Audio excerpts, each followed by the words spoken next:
Looking for real old school laughs, you're in for a treat because we've got them right here. Flip City Magazine. Remember Mad Magazine? Then it went woke? Well, don't worry. Flip City has no chance of going woke. That's right. 4 times a year, you'll get an actual printed magazine full of jokes, stories, comics, and more, all about today's pop culture, entertainment, and woke politics. Flip City takes terrible entertainment trends we love to hate with hilarious parodies of Lord of the Rings, Stranger Things, The Walking Dead, Star Trek, Hunters, and more. Trust me when I say there is nothing else like Flip City on the market. So subscribe today. It will be delivered in print, or you can even get it digitally if you're one of those wacky Zoomers. Either way, follow our link and sign up today, and if you put in midnight, you get an extra 10% off. Check out Flip City Magazine today. Hello, my name is Skeletor, and welcome to my live show, where I take calls and help people.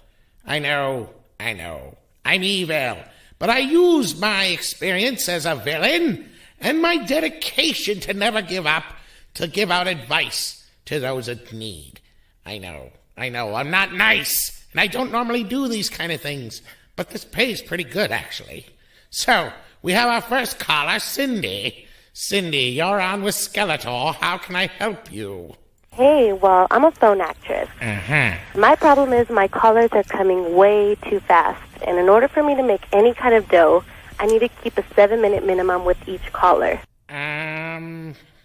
Okay. Well, I take it you want to keep these guys on the phone longer. Well, when He-Man and I would battle and duke it out, if I didn't want the fight to end too soon, I would come up with an elaborate plan that would take a long time to take effect. Maybe you should use this tactic in your phone sex play thing. Did Evil Lynn set this up? What? Well, I could give that caller some advice. I know you could.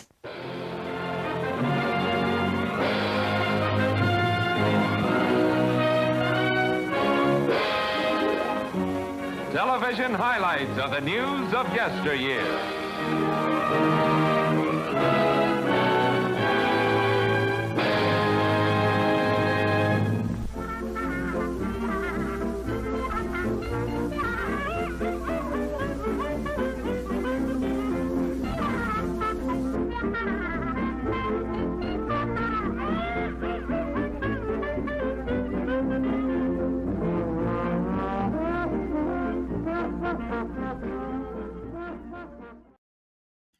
Greetings, everybody, and welcome to the weekly wrap-up. We have Mikey here. How you doing, Mikey? I'm good. I'm checking out this Flip City Mag. I like it. Yeah, that's our new sponsor. How do you like that? Dude, I fucking love it. I love it. Oh, my God. I'm like clicking on it right now. I love it. All right. Well, we're going to be talking about those guys this week because they're our new sponsor. I just thought I'd give everybody a quick preview and a jump start on our selling of magazines. And yeah, I've been getting them in the mail for a while now, and they're pretty funny. Kind of like Mad Magazine, only with an edge. So hopefully, I'm looking at one of the back issues right now online. Yeah, sorry. Yeah, it's a lot like old school Mad Magazine type stuff. Yeah. So if you're a fan of that, Cracked, what's the other one? There was another one, I can't remember it, but ooh, I get a special discount with Midnight. You do? Yeah. Oh, you're already signing up? Yeah, I got a discount just kicked in. Ooh, sweet. I'm in. Well, we already got our first customer, kids. Yep. That's right. So how are you doing, Mikey? What you been up to this week? Well, trying to get back in the groove of things. You'll see on my hashtag, I've been kind of active on Twitter the last week as I try to get back in the rigmarole of life. Hashtag dang it, Bob. I'm in direct communications, Tom, with Bob Iger. Yeah, you have like a dang it, Bob tweet every day, it seems like. Dang it, Bob. Yeah. Well, did you see Fortune Magazine's even saying dang it, Bob now? Yeah, and I'm just like, you know what, Fortune, send me a commission check. Mexican Iron Man was on top of this, like early on. You know what I'm saying?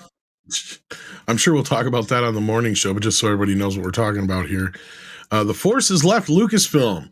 What has gone wrong for the studio behind Star Wars and Indiana Jones, and how Disney's Bob Iger can salvage his $4 billion investment? This actually comes from Fortune magazine, but this is the Yahoo reprint of it. But like I said, we'll probably take a look at that tomorrow. The wrap up isn't about this kind of crap, is it, Mikey? We just talk about whatever we want on the wrap up. We want to talk about that. I don't know. No? Oh, we'll do it tomorrow. Well, we might. I'll do it. If you're going to talk about it tomorrow, then maybe, even though I'm not a YouTube, Tom, does Midnight's Edge in the morning have people on that are not YouTubers? Especially you, yes, because you're the greatest YouTuber known to man. That is, you have no grounds or justification for that statement. You know I do. No, you don't. Me with the channel that's not even monetized. Me with like 13 and a half watch hours or whatever. I mean, you can deny this all that you want, but I think it speaks for itself. Golly, would you get that off your freaking computer? Oh, look who's here. Jacob, how you doing? Yo, what's going on? Thank God Jacob's here. He can save me. He will agree with us that you are a YouTuber, I think. No, he won't. You probably do more YouTubing than he does. No, he's not even arguing, see? No, but I'm just saying, wait, Jacob, bail a brother out. I'm still trying to figure out what I'm bailing you out from. Not from your white supremacy, man. He's calling me a YouTuber, and I'm not a YouTuber. Okay. Well, if you're asking me to bail you out, I'm broke, so. But just in case, I got it here so we can show anytime we need it. Oh, God. Get that off. It's there permanently now. Get that off. How you doing, Jacob? I'm doing pretty well. I'm trying to catch up on some movie reviews. I got a couple I'm posting right now, as a matter of fact. I saw 3 South Korean films this weekend, and they're all in my top 10 best movies of the year, because that's just how bad the year has been so far. So, well, can I ask you a question? People have been trying to get me to watch these movies from overseas. Are they worth watching? Because everybody's telling me they're really good, and that's where cinema's at or something. I'll say this. I can't speak for any other market. Like, I'm not like the Indian film guy, so you have to ask somebody else about that. But I can definitely say right now, as you can tell from my title here, South Korean films are superiorly better than what America is producing right now. And it's absolutely sad that this is the state of what things have become. But I think over there, the reason why is because at least their films for right now, they're staying true to what the genre actually is. And there's no real plan or kind of agenda out there to try to subvert their audience into like more progressive woke ideologies like we're seeing here in America. So if they're doing a comedy film, they're just doing a straight up comedy film. If they're doing an action film, they're just doing a straight up action film. It's like you can just watch a movie and there's a lot more heart and passion put into it because they're not trying to do all the stuff that the American audience is doing. Well, we also have joining Andy Masterson. How are you doing? Hi, guys. You're not toying around, are you? Oh, yeah. You are toying around. Never mind. Little sculpture I just did here. And come on, man. Is that Freddy Krueger or Joe Biden? I can't tell anymore. Oh, that's Joe Biden. Yeah. Oh, wow. They're so similar. I got a call. They like sniffing kids' hair. Yeah, except for one falls down a lot more than the other one. Yeah. Oh, no. Come on, man. You got a call from who now? What now? A former customer of mine that picked up several of the hunters, asking me what I had on the lineup. So it was like, Andy, I need you to make me the world's best action figure. Can you do this for me? I know we're old friends. Is that who it was? He had 2 requests. He wanted a Biden and he wanted a Mulvaney. Who did? Don't ask what I need him for. This fella, he runs a gold investment group. Okay. And well, he's a fan, so he says, "Yeah, I can't wait to see these." So they'll be done this week. Yes, it's the Trump Gold Investment Group. I need more hunters and I need more Joes. Hey, Mike, I have to thank Max. Last week I was at the gym with my daughter and a friend of hers, and the friend was trying to explain to me what Riz meant. Oh. And I had no freaking idea until I saw Max's video. It's short for charisma. Oh, okay, got it. Okay. Is that I like thought it Zoomer meant talk? barisma. Charisma, like charisma, Riz. No, I thought Charisma. barisma, like with a B. What does that mean? It's that thing where it happened. That thing. Hunter What Biden happened? thing. The Hunter Biden company with his son. Oh, barisma. Yeah. Yeah. Yeah. The Is that where it really happened? Ukrainian That's natural where it gas. all happened. I don't know. That's just the thing everybody was talking about. I'm not doing politics right now. I'm too focused on talking to my Yeah, you're man, fine. No Bob worries. Iger. All right, when are you texting BFF Bob Bobby? now? Since everybody's on stream. Yeah. Well, no, I've been hashtag dang it Bob because Bob Iger needs to get his head out of his ass and he needs to go fix Disney. Maybe Flip City needs a dang it Bob section for Mikey. Wait a minute. When he took back his old job 8 months ago, I thought he was going to fix Disney. I thought that was the whole point of bringing him back. Jacob, we were lied to. He's fixing it good, Jacob. Jacob, we got lied to. I think it was a scam. We got promised bamboozled. We were promised things were going to get better, right? We got hornswoggled. Ooh, I like that word. Hornswoggled. I like that. Hornswoggled. Hornswoggled. I got a question. Was he ever good at his job? No, but he knew how to. You know what Bob did know how to do? He sure as hell knew how to He knew how to buy shit with a credit card. That's what Bob knew how to do. So he's basically a white chick. Yeah, Bob Iger is like the biggest Karen at the mall with an Amex black card. He's like, Marvel, vunk. And he wants to speak to our manager. Marvel, vunk. Pixar, vunk. Star Wars, Lucasfilm, vunk. Fox, vunk, vunk, vunk. Who would have thought that 5 years ago that they would just be tanking at this current point in time the way they are at the moment? I need one of those things.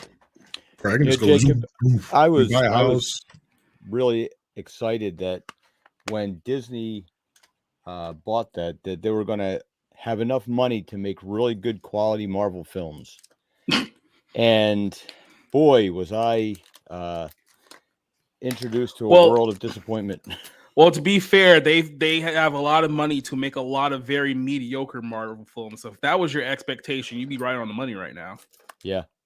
Well, I mean, that's kind of what George was thinking and why he wanted to sell to Star Wars way back in the 90s is because what he saw was the machine that Disney was. And he's like, yeah, these guys can get behind what I'm doing. And I know they won't, exploit it in a way that some of these other people will. Boy, did he was wrong. George thought Disney was that smoking hot chick back in college, and then he ran into her then when she was in the late 30s and 40s after 2 divorces and like 5 kids from 2 different baby daddies, and then he's like, Disney, you're still the apple of my eye. But he didn't realize that times have been hard. Hard. The Zoomers have a little word they like to use. Our good buddy George got fleeced because if you look at that deal and everything that's happened since then, it was like, oof. Fleece is soft. Mm-hmm. Well, I think we can say one thing for sure is George Lucas is not good at getting a vibe for the quality of people that he surrounds himself with. Yeah, he doesn't have a good eye for people who he should trust. I mean, like, there's Filoni with, like, he's got a knife in his pocket and it's got Lucas's DNA and Favreau's DNA on the blade from stabbing them in the back to promote all of his crap. Then you've got Kennedy, of course, who, I don't know what he did to her, but she's got an axe to grind. Maybe he didn't hit on her back in the day. That was the problem. I mean, nothing has more scorn sometimes than the woman that you don't bang that wanted to bang you, that then never forgives you for not ever having done the bang. Well, the only thing I know about these two that goes into the past, and I can't remember if I read this in the Secret History of Star Wars or somewhere else. What? But it had to do with Kathy, for some reason that I could not find the reasoning behind, was deathly afraid of Steven finding out that she was dating Frank. And the only person who knew was George Lucas. And she was just deathly afraid that he would tell Steven for some reason. So read into that what you Okay, fucking wait. Say will. that again. Let's break this down because Mexican Iron Man is an Frank, expert. This is my topical expert. Frank and Kathy were seeing each other. Okay, Frank and Kathy sitting in a tree. She wanted Kissing. Okay, Yes. but Kathy had She's banged Steven who? Spielberg. Well, she's Steven Spielberg's.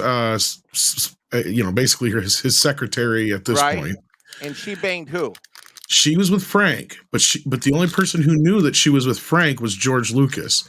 But for some reason, she was deathly afraid that George Lucas would tell Steven Spielberg that her and Frank were together for some reason. That's because she was banging Steven on the That's what I don't want to imply, but I think kind of the math is there, right? Mexican Iron Man is an expert. Like. Okay. Hold on a second. Are you guys actually implying that in the industry of Hollywood that people sleep with each other to get better standings? In their look, in every industry, people sleep with each other. I used to work in a supermarket where this is true. The girl in the HBI was sleeping with the dairy manager because he had a nice car. And there's several stories about somebody getting caught banged in the meat locker, right? And I have no knowledge of that. But anyway, every industry has this, and it's always the worst kept secret in the world. They think they're being really slick, but everybody knows. It's like, oh my God, it's, yeah. So if she got, they got pissed off because she got pissed because, oh, well, George told, guess what, Kathy? Everybody already knew anyway.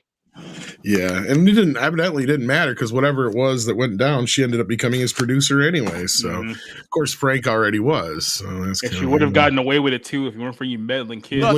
Look, I'm going to put it out there. I think she banged Ryan Johnson because that's why she's got her little apple in the eye for him. You think Ryan Johnson can get it up for a woman? Well, he does have the big head. Yeah. Miss Kennedy. Nah, I think Ryan Johnson seems like more of the guy who is in the chair in the corner while the actual banging is going on. I'll get you the world's greatest dick. You'll now watch while you do it. They might be into that, Jacob. Let's not judge. Yeah. Some people like crying in the corner with tears as the action happens. Did you guys see this thing? I know this is a little off topic, but this is what this show's all about. We have a topic?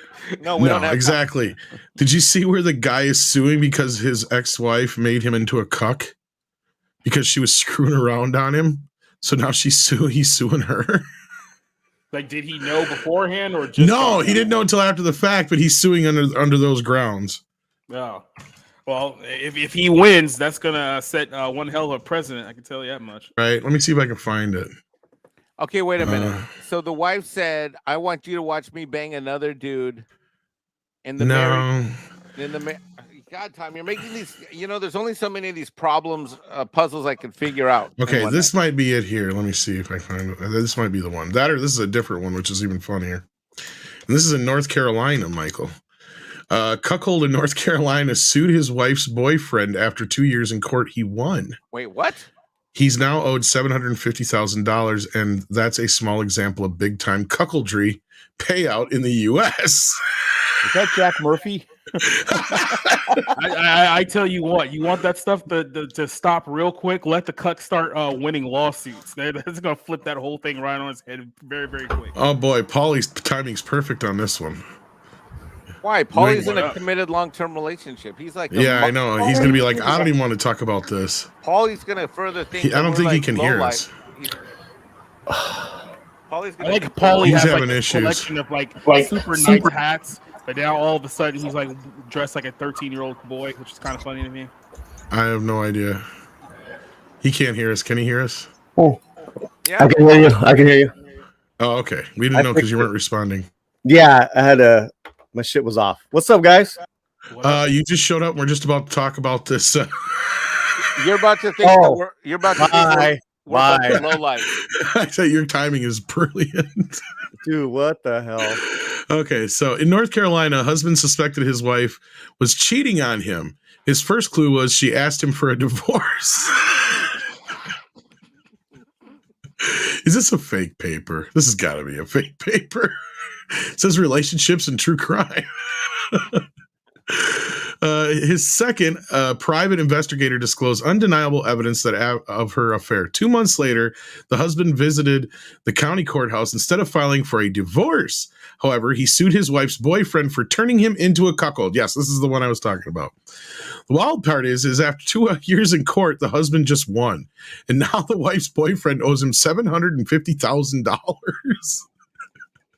In an interview with a local television station, the aggravated husband, a ginger-headed man named Kevin Howard, spoke about the surprise implosion of his marriage back in 2017. She'd originally told me that she wanted a divorce because I worked too much and wasn't around too much, he said. I talked about it as part of my mistake in the situation, but it was like a punch to the gut because I thought I had just trust and love for 12 years. So there you go. Yeah, so... Hey, this is the playbook. If your wife cheats on you with another guy, instead of going to divorce court and losing half your stuff, sue the guy she's banging. Get half his shit. Exactly. How did they decide on the amount? Oh, Six is here. Hi. I don't know. That's a good point. Hi, Six. Hi, maybe Polly. they had sex 75 times and he could count. I don't know. I think it's pretty impressive that this is the first time in recent history that someone else has been replaced by a ginger instead of the ginger being replaced. In an interview with the local television station, click on that. Yeah, let's see if we can get a look at him. Let's see here. Oh, this is like real. Holy shit. I was still thinking this might be fake. You're like, but here it is. I got to know what's happening in North Carolina. We often hear about marital infidelity where someone cheats on their spouse and leaves the marriage is for fucking someone legit. else. Adultery sometimes is romanticized in movies or popular in reality television. But in real life, cheating with someone who's married and causing their divorce can be illegal, at least in 7 states. And North Carolina is one that still holds the... Hold on, stop. What 7 states is that illegal? Yeah, evidently one of them is North Carolina. Yeah, I was about to so say, clearly one of them is North Carolina. you better check on. Yeah, you better check on a few other places there, buddy. For a friend. Actually, hold on, let me go talk to my lawyer for a second. I'll be right back. Actually, it's funny you asked that. Illegal, but first of all, it should be morally wrong. How about that? Right, Paulie's right. But here's the thing: believe it or not, it's actually, you would be surprised to know that it's actually against the law to commit adultery when you're married in most states, but they just don't enact the law. Yeah, it's not right. enforced. Yeah, it's not enforced. So there's probably grounds for this in most states. Yeah, because all the prosecutors would be have a serious problem. All right, let's find out. I'm Mexican Iron Man. Inquiring minds need to know this. Yeah, look how concerned this dude on the right looks too. He looks about like Mike right now. Yeah, I'm very engaged. Married people. 12 years, had children. It was like someone calling you and telling you a family member had just suddenly and tragically died. His marriage had died, and according to court records, another man killed it. He came to my house, and we shared stories. We talked about personal lives. The man was found guilty of intentionally wooing Kevin's wife away, right in his own home. There's an old law still on North Carolina books and also 6 other states. It's called Alienation of Affection. And for one man in eastern North Carolina, well, it meant a huge payout. But will he see any of that money? Kevin Howard is that man, and in this Pitt County courtroom, he sued the man his wife had an affair with and won a judgment of $750,000. I filed the case because I feel it's very important. This dude is so based. People understand that the sanctity of marriage is important, especially in this day and age. Where right? People question everyone's morals. People question everyone's viability as a person. And the state backed me up on it. Brother, if the defendant can't pay, it turns into debt owed and appears on his credit report. One of the reasons some attorneys question why the old law still remains. So we backing up the court system for a week to 2 weeks to have a jury selection, to have a jury trial, and for the plaintiff to spend, again, tens of thousands of dollars to really end up getting a piece of paper they're not going to ever collect it. You know what? I'm going to tell you right now, Mr. Lawyer, and this is one time, Mr. Lawyer, I'll tell you this much. I think Paulie's right. I mean, the sanctity of marriage is not taken seriously enough in this fucking country. It is more than just, you know, a bond of love. Is it a fucking contract that you're saying I promise to honor, love, and stand by this person no matter what. And if you're not willing to do so, then you shouldn't get married, or you should divorce them then before you actually do anything to that person to hurt them. Well, right? I think that's fair. The problem is there's a lot of people getting married who really shouldn't get married in the first place. Of course, that's a big problem. Yeah, because they're in no way, shape, or form committed going into it. And to add to that, that they're getting married at the courtyard. So there's no spiritual bond. There's no higher, you're not in agreement as a couple based on faith, and that we've lost a lot of that, and so it's easy to divorce, right? You're not held to the court, to a church or to God, or whoever your God is. It was a city hall thing. And it's easy to cheat. And it's easy. That's a bigger problem. Yeah. In the settlement, does the wife get half of the $750,000? Like, that's something you didn't think about, because if he didn't get divorced yet, then maybe. All right, guys. See what the woman and the cheater guy looks like. I don't know if they'll show him. They probably didn't want nothing. You said homeboy was based. That guy's a wiener, man. I don't know. He sued. That doesn't mean shit. So that's pretty cool. He could have take him outside and shoot him. Take his outside and beat the fuck out of him. What's he going to get then? He's going to be the one on the other end of the courtroom. Then right away if a friend of yours who's a guy is into your wife, whatever, bye. No. Here's the thing, Paulie, and I agree with you, but here's the thing: is like this is like when like a woman beats up another woman for sleeping with her man, right? It's like, what the fuck? If anything, why aren't you asking him why he was sleeping with her? Why aren't you taking it out on him? He's the one who hurt you. He may have been feeding her full of shit the whole time. Yeah, I would beat him up. See, and that's the same thing with the situation with a guy. Sure, if you beat up a guy, well, then what the fuck difference does it make? She cheated on him. At the same time, I can understand if you're talking about someone like, say that she was cheating on him and she just met a guy just randomly. He had no idea like who it was or whatnot, but they made it clear this is a guy who he trusted, who he let into his home, and then obviously things clearly went down. So yeah, and he could have kicked his ass. You're right, Paulie. Oh yeah, but what would that accomplish at the end of the day? But we don't know what he looks like. Maybe he couldn't kick his ass, so he decided to hit him where it hurts. Well, that's when they have guns, like. Oh. Well, I mean, Paulie's not wrong. I mean, yeah, it seems like the manlier thing to do. This is the wife's attorney, this wussy. Well, also too, oh, sorry, how was that? No, go ahead, Paulie. No. Let's watch this. Your law career, Mills has argued on average about one alienation of affection case every year. Attorney Kelly Gonzalez thinks this should be the last year. I think the law should be repealed. There have been several legislative movements and attempts to have the law removed, but those have failed. The old law is from the 1800s and follows. Yeah, but how do you think most women get the shit they get in court?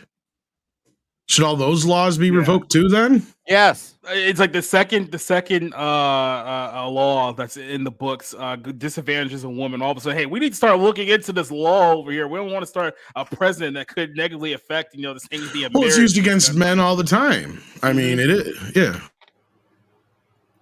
How often does some woman use a man's infidelity in a especially in like a custody here? Hawaii, Illinois, Mississippi, New Hampshire, New Mexico, North Carolina, South Dakota, and Utah. Yep. That's the only ones left, really? I thought they'd be more than that. Nope. 8, including North Carolina. I'm not surprised with Utah. Wait, those are the states that you can sue? Yeah, It sounds like it. If your marriage is broken up? Okay. There were 9, but Missouri ripped out the law last year. What I do, Mags, she's yelling at me now. Shit. Oh, she's just yelling because she's seeing us. Okay. Thought we were in trouble. Oh. Like, what do we do now? All right, let's listen to the rest of this guy. English law dating back to 1745 when wives were considered property. Attorney Paul Jenkins also questions why it still remains. I think it's somewhat antiquated and old in nature. Today, either husband or wife can sue someone they believe damaged their marriage. See, the defendant, he did things purposely. He would visit with her when I was at work. In North Carolina, only once. This guy challenged in the this guy was the one who got cheated on in the first place. What did I say? That guy's a pussy, man. Fuck that. But it's like the idea is like this guy's the one who got cheated on in the first place, so he sued and won, and then now all of a sudden, hey, we need to raise awareness of this law. Can you believe that this guy took advantage of us like this in the court of law? Listen, look at that guy's face. What a puss! And the way he like, dude, I'd get rid of him too. Let me see how the other guy looks. But that's not the point, Paulie. She married him, though. That's the thing. Hey, they probably married when they were young, and he was the best looking guy out of that group. And then you need a good looking friend. I want to see what the friend looks like. You know what? I think it's funny that he did this without having to raise one fist, dude. Case of Cannon versus Miller, where the state court of appeals changed the law. Critics call this law an obsolete method of inflicting morality on the society. One of the reasons for the law is to uphold the sanctity of marriage, but studies have shown that the impacts of this law do not do that. After the brief this is only supposed to be used in women's favor, not men's. The state Supreme Court reversed the lower court's decision and harshly criticized the court for its actions. They're not going anywhere. We're protecting these torts. Perhaps protecting your marriage. I have scars, and I still have a lot of healing to do. Oh, God. Attorney Cindy Mills says that judgments against the judgment amounts are determined by economist testimony based on estimated income of the ex-spouse during their lifetime financial contribution to the marriage. Definitely interesting. Still on the book. Somewhat controversial, I guess, as we heard there, too. It is. Yeah. And sounds like it might be there for a while. Could be.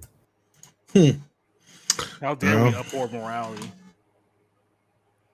But yeah, you notice that this has been another trend. You guys saw this New York Post article that went viral this week, how they're complaining about how all the YouTube shows with the women who go on there and say really, really dumb stuff about relationships and things of that nature. How now these shows have become like super popular, like online. There's a bunch of YouTubers that have like over 1 million views only using this format. So now the mainstream media has picked up on this and they're complaining. Should we allow these podcasts to talk about women and make them look bad? Because making women look dumb is the new disturbing trend on podcasting.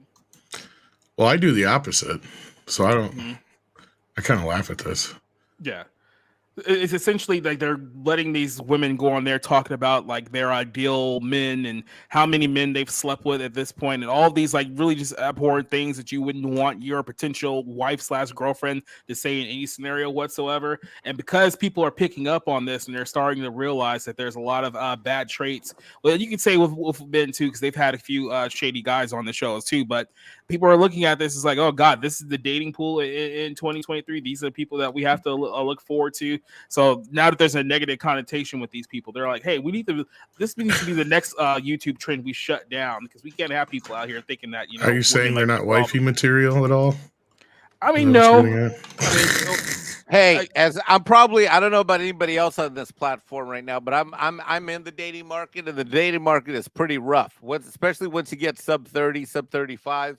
Yeah. So it like, oh my God, I took this one day. This was last year. I don't know if I talked about it on this channel. Maybe it was on Loki's channel, but I went on this date last year. It's the beginning of summer. Yeah, it's the beginning of summer last year. Dude, I shouldn't have even taken this chick to the plate. She's like, why are there so many forks on the table? Like I took her to 2 nights of a fucking restaurant. We should have gone to fucking Arby's. You know, like basic, looks smoking hot, great outfit, but you got to remember the Mungo Jerry song. What's that? In the summertime when the weather is hot, you can just ride up. We can da-da-da-da, da-da-da-da. If her daddy's rich, take her out for a meal. If her daddy's poor, then do what you feel. So her daddy was poor. She didn't know what the forks were for. Oh, I get it because it's comedy. I got it. Yeah. I got it. Yeah, so this is part of the content that they're complaining about because they're just allowing women to talk, and apparently you can't do that because they say stuff like this. What would you want his income to be? I feel like this can sound bad. I feel like 300,000. I would have to say 127. Probably 50 to $250,000 a year. $500,000. Oh yeah, you're a gold digger. 150, maybe to 250,000 a year would be comfortable for sure. I was just having this conversation with my friend, and she was like, "You have to manifest a husband, girl. Ideally, my husband needs to be making like 650,000. Where the fuck do these bitches get What do you off? think the median income is for a 30-year-old? 60K, 70K. It is $45,000. Oh my God, really? Yeah, I think it's 250,000. it's 52,000. What? No, it's not. Damn, America. Oh yeah, so The shocking that fuck? people are not lining up to date some of these women. So What about that girl that said 127,000? That's a highly specific She's number. thinking like, yeah, I was just thinking She's got she's got her budget worked out. How much she might her be the most shoes cost. realistic one, maybe. Yeah. Like just the audacity, the narcissism, the ego to think that they deserve a guy who makes well over $500,000 a year. Like that's their starting line. It's like, well, look, I hate to break this to you, but pretty much 95% of men that you've just wiped out of the dating pool, then the ones who you were actually trying to go after probably don't want to date you. So Well, what this is funny is because I was bringing this up, like women can do this, right? Like they can say, I want a man who's 6 foot, whatever, tall, dark, handsome, has to make X amount a year, have this kind of car. But if a guy says one thing about the type of woman he wants to date, then he's a sexist or misogynist. Well, they're just mad that the narrative has been toxic masculinity, and now they're pointing out the toxic femininity. Yep. Hey, that's my show. Sorry. TM. Hey, you know what's TM. funny? You know what's funny is all these other channels now they do the ladies' night, chicks' night, and I'm like, how original can you guys be? It's all about toxic femininity on Midnight's Edge. Fuck that. There you go, Paulie. We got somebody else joining. Tonight. Hello, Steven. How are you? Hello. I don't know. I'm kind of interested in a woman that demeans me every day. You wake up and they're just telling you how horrible your paycheck is. Nothing turns me on more. Then I go outside, I slash her tires, and I find a new house to live in. The difference is the woman used to be able to gripe about that, and the guy had to take it. But that's because the woman actually used to do shit. You know what's weird too, especially with these women, is that they'll say stuff like that because essentially they want a man to make all the money so that the man can take care of them, but they also fundamentally reject the idea that they should be at home taking care of the kids as well. So it's just like you just want a man who's going to use all his money on you and nobody else, and then you don't bring anything to the table either. It's like a guy can basically bring the world to a woman. If a woman can't even bring you the basic of love, then what are you really bringing to a relationship? Well, the other problem is with that is that you have those women out there that we're seeing these tropes that you guys are showing the videos of, and they're preaching, well, I need the 6 foot tall man. I need the car. I need to be taken care of. I need to be pampered more. And it seems like it evolved from daddy's little girl, no offense to the trope, to daddy's little brat. And then they expect that same type of mentality to be passed on through life without any type of responsibility. And then when they're thrust with that responsibility, they're either already being unfaithful, they're going out and doing things when the guy's at work, or the mailman's coming over and giving her a refill. And there's nothing really going on within the monogamous relationship except constant bitterness. Yep. And people are starting to figure out now that, when you have a woman whose view of the world is that warped, there's really no positive that could ever come from dating her. So people are just deciding not to do it. Well, and I'm saying, there are people who go too far the other way, who are just like, well, we're just going to reject all women and like move forward. Like that's not the way to go either. Like I understand, like women like the ones we just show are terrible, but doesn't mean there aren't good women out there as well. So, well, that being said, and present company, I'm sure included in what Megs is saying here is, and that's not all women. They're bringing up women from big city club culture, right? Of course, it's not all women. But it's the select few that consider themselves influencers. It's the select few that abusers, because I can speak on being the abusee too, and they have this certain type of view of what they want their family and future to be. And if you're not with them, they will demean you until you become that person or until they find something better. Yeah. It's not all women are like that, but the ones that are being highlighted is the same thing when we're looking at how woke activists are being highlighted because they're the most vocal. It's the most vocal that's making everyone else look like the most retarded. Well, I know this much. I have like a sixth sense, and my sixth sense is coming from Mikey going, super chats. You have super chats. You think? I feel like I'm on the Valiant Renegade channel. Waltman sent us one in. I believe this is even before the show started, so sorry it took us so long to get here. It says, expect the next few articles out of these dying websites to lash out at YouTube. Well, point being, we just read one, at least they had brought that point up. YouTubers, influencers, and Twitter, that's what they got left. And what's this Fortune article about forced leaving Lucasfilm? We also covered that, Waltman. You were ahead of the game on your super chat skills tonight, my friend. So thank you for that. And we got Zontar, who says, if you saw the IndyCar race in Detroit, Mike, I'm sorry, that was a terrible race. Probably the worst IndyCar race in 6 years. F1 in Spain was bad too. I gotta admit to you, Zontar, I actually put it on. I don't know what's a good race or a bad race. I just knew that like about 45 to 50 minutes in, I decided to take Bambino for a walk. Wow, you lasted a long time. Mm-hmm. Oh, for six That's what for you, she said. 6 for you, I could last a lot longer. That's right. And then we've got That was low hanging fruit.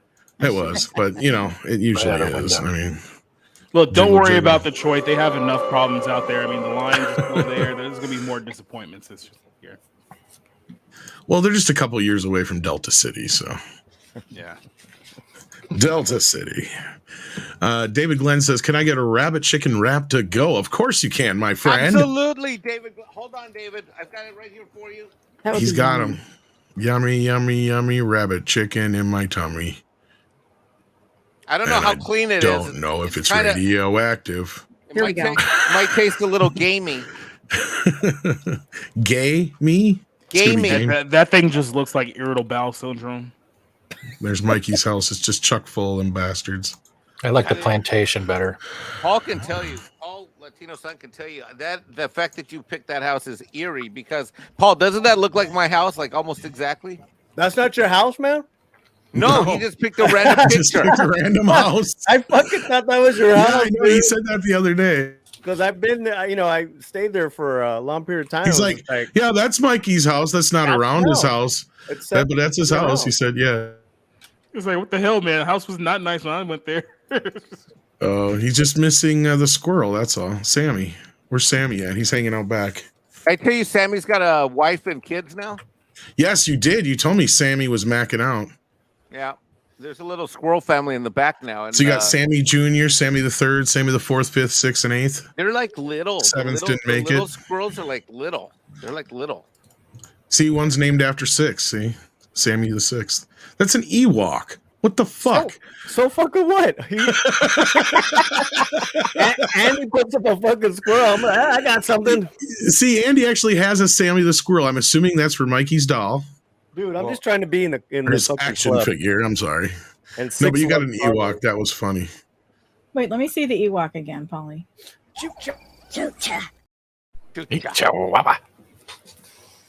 Is that Wicked or is that a different one? No, that's not Wicked. Wicked's brown. I know Wicked's brown, but it could be wrong. Racist, man. Yeah, Hey, yeah. That's right. White Ewoks matters. They do. Lives. Well, Paulie, you're a white supremacist now. We were just talking about this with Mikey. So congratulations. My biggest live stream to date went viral last week, and it was the title "Latinos or White Supremacists." That was hilarious, bro. So what are you going to do with your new white supremacy? I was asking Mike earlier. Well, I definitely want to pillage, and I want to steal land from poor, minorities for sure. Sure. So have you guys had any beef with the Cuban coalition? Because they were the white Hispanic supremacists first. So now they let you guys in. So there's no heat between you guys right now, is there? There's two types of Latinos I don't fuck with: Cubans and anyone from El Paso.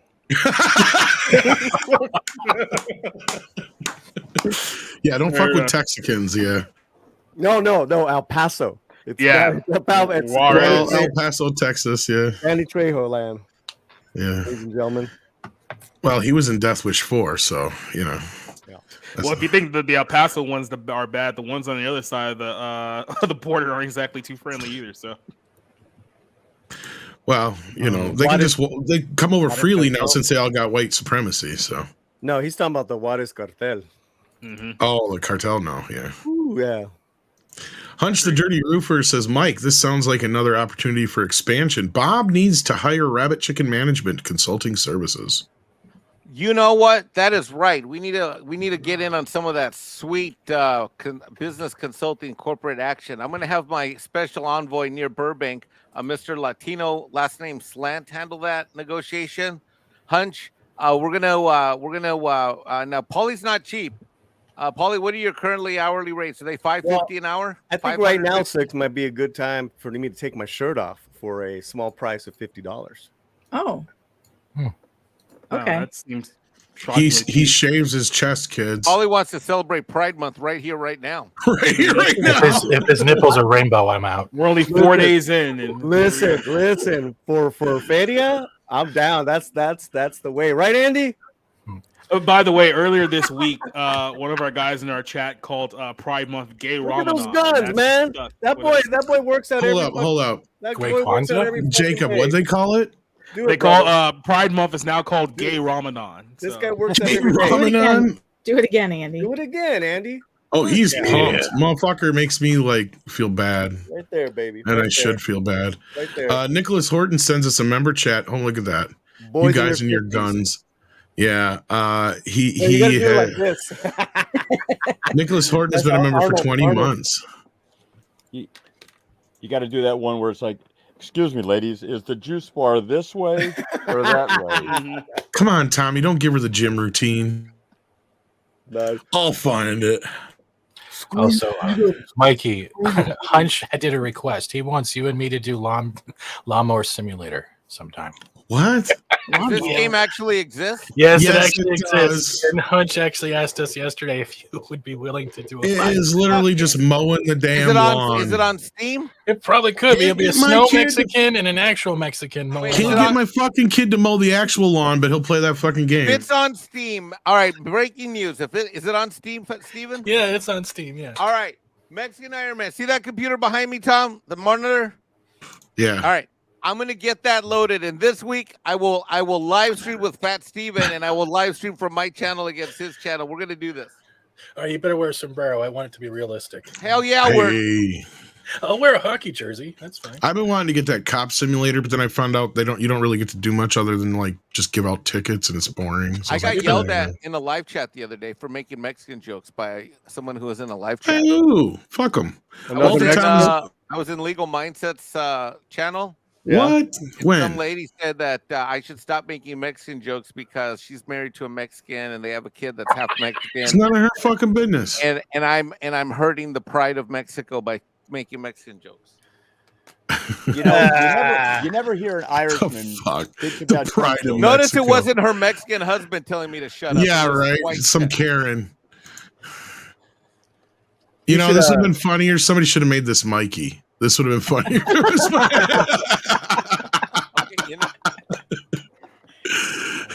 Is Mikey the one covering his face? yeah, that's what, no, he's running out the window. Well, He's- that's the other guy. The other guy's the that was the fat other boy. guy. Yeah, the guy who sued. That's Yeah, the fat boy, the real dude. Wow, put it yeah, up yeah, again. yeah. Oh shit! Hang on. You killed it. Move on. Sorry, I had it up here just like that, and then you gotta finagle it and play with it a little bit, Paulie, and then I'll get it up again. Yeah, look Yeah. at this homeboy. I think he's got like a satchel or a briefcase. That's not even really him, but yeah.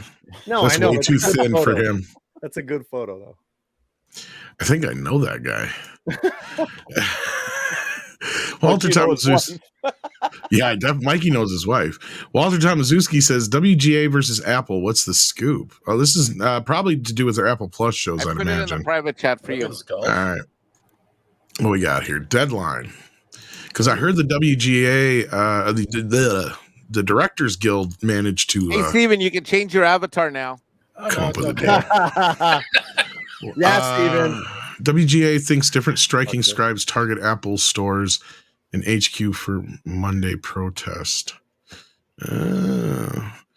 Deadline has confirmed that the Guild plans to bring months-long strike to the front door of streamer Apple Plus TV on Monday in a deft move. The WGA action at Apple headquarters in Cupertino. How do you say that? Cupertino? Yep, Paulie, Cupertino. yeah. Okay. Why you ask Paulie? I speak better Spanish. Because he's than he from does. California. Dovetails with the kickoff of the, well, you used to be, I guess, the Tim Cook led company's 2023 Worldwide Developers Conference on June 5th. So they're protesting. Okay. Yeah. Too bad that strike didn't start before the Gremlins cartoon, right? No shit. Well, this is, yeah. Sadly, that cartoon's been going on. I didn't even is there new episodes up yet? I don't know. I saw your short and I was like, I'm going to watch this, but I don't know how much tequila I should have at the table. A lot. Okay, thank you. Like right off the bat, Gizmo's running around in sunlight, and you're like, wait a fucking minute. And they think they're being clever because he's like hidden under like umbrellas and stuff here and there. And it's like, that's not how the fucking Force works. Like, no. I was more interested in the fact that he was on a boat on water all around him. That's the thing, is the show is just so bad. And I can't believe I'm in the Gremlins groups and they're making fucking excuses for it and shit. Shit, did I read that last one? I think I did. Where did 6 go? Oh, she's in the back. Did I read that last one? She disappeared. You just scared Put her me off. in the fucking back. I didn't. That might have been me by accident. I'm sorry. Somebody put baby in the corner. Sorry, 6. I didn't mean to. What the hell happened? I was trying to dump Steven because he wouldn't change his profile. That I believe. That I do. I thought I was clicking on Steven's thing because he had that Home Depot avatar, and then 6 in this case. I'm gonna back up. He was probably trying to dump. This is Steve. why I'm not a YouTuber, you people. Oh, that's not Yeah, true. but that's producer job, though. Yeah, so you're a crappy producer, but you're an excellent YouTuber.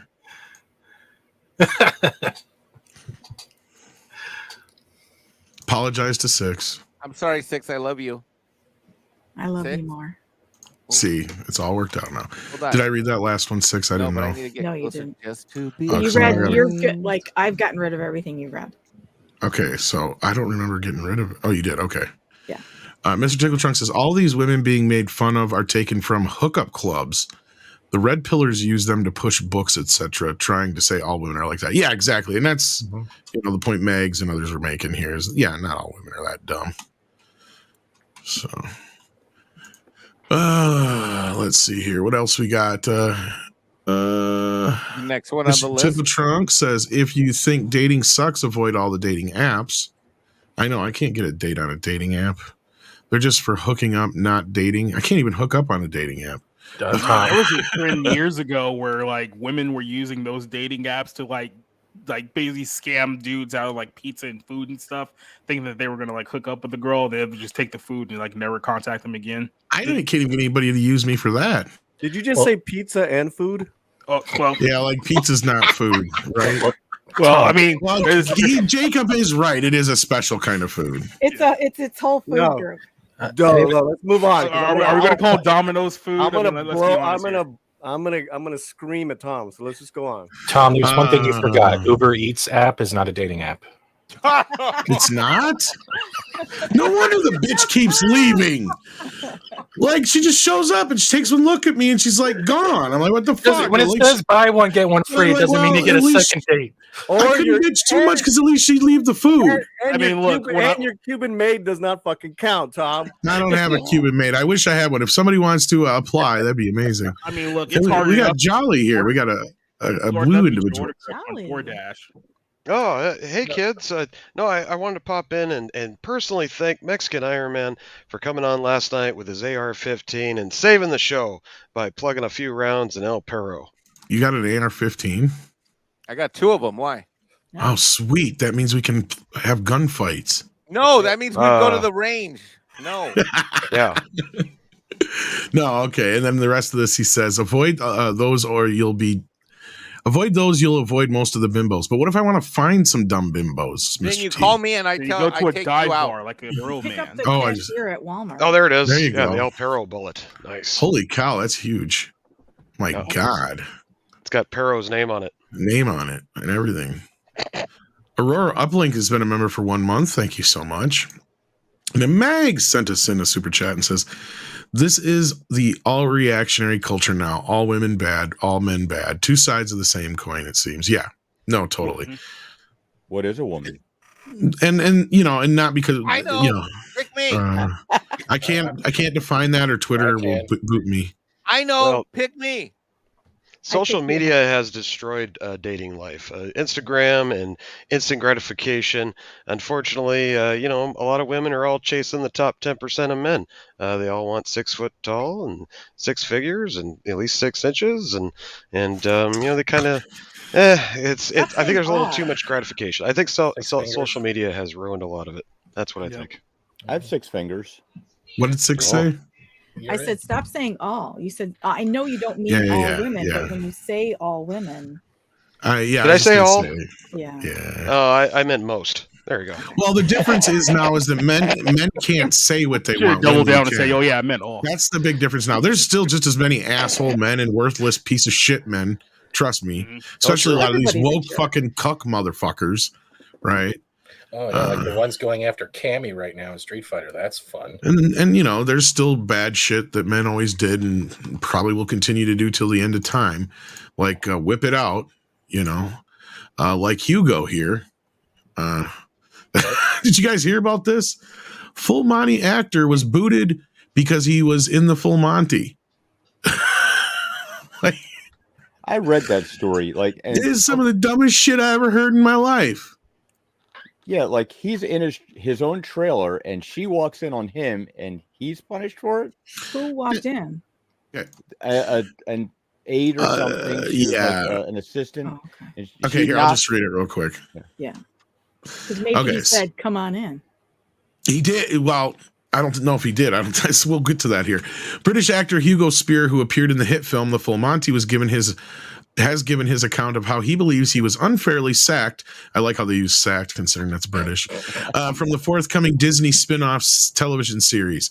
Spear, who played Guy, interesting name, in the 1997 film about 6 unemployed steelworkers from Sheffield who form a striptease group, perfect Disney Plus material, kids, which stormed to a surprise box office of $250 million, because who knew that ladies wanted to see men strip? Joined several other members of the cast in reprising his role for a TV sequel. But his time on the production came to an abrupt end in May last year after he was sacked. Now, you already used it once. You should have just said fired this time. Isn't this supposed to be one word, inappropriate? Yes. 6. Yeah. Unless that's how the British write it. Is there any Brits out there who can tell us how? Yeah.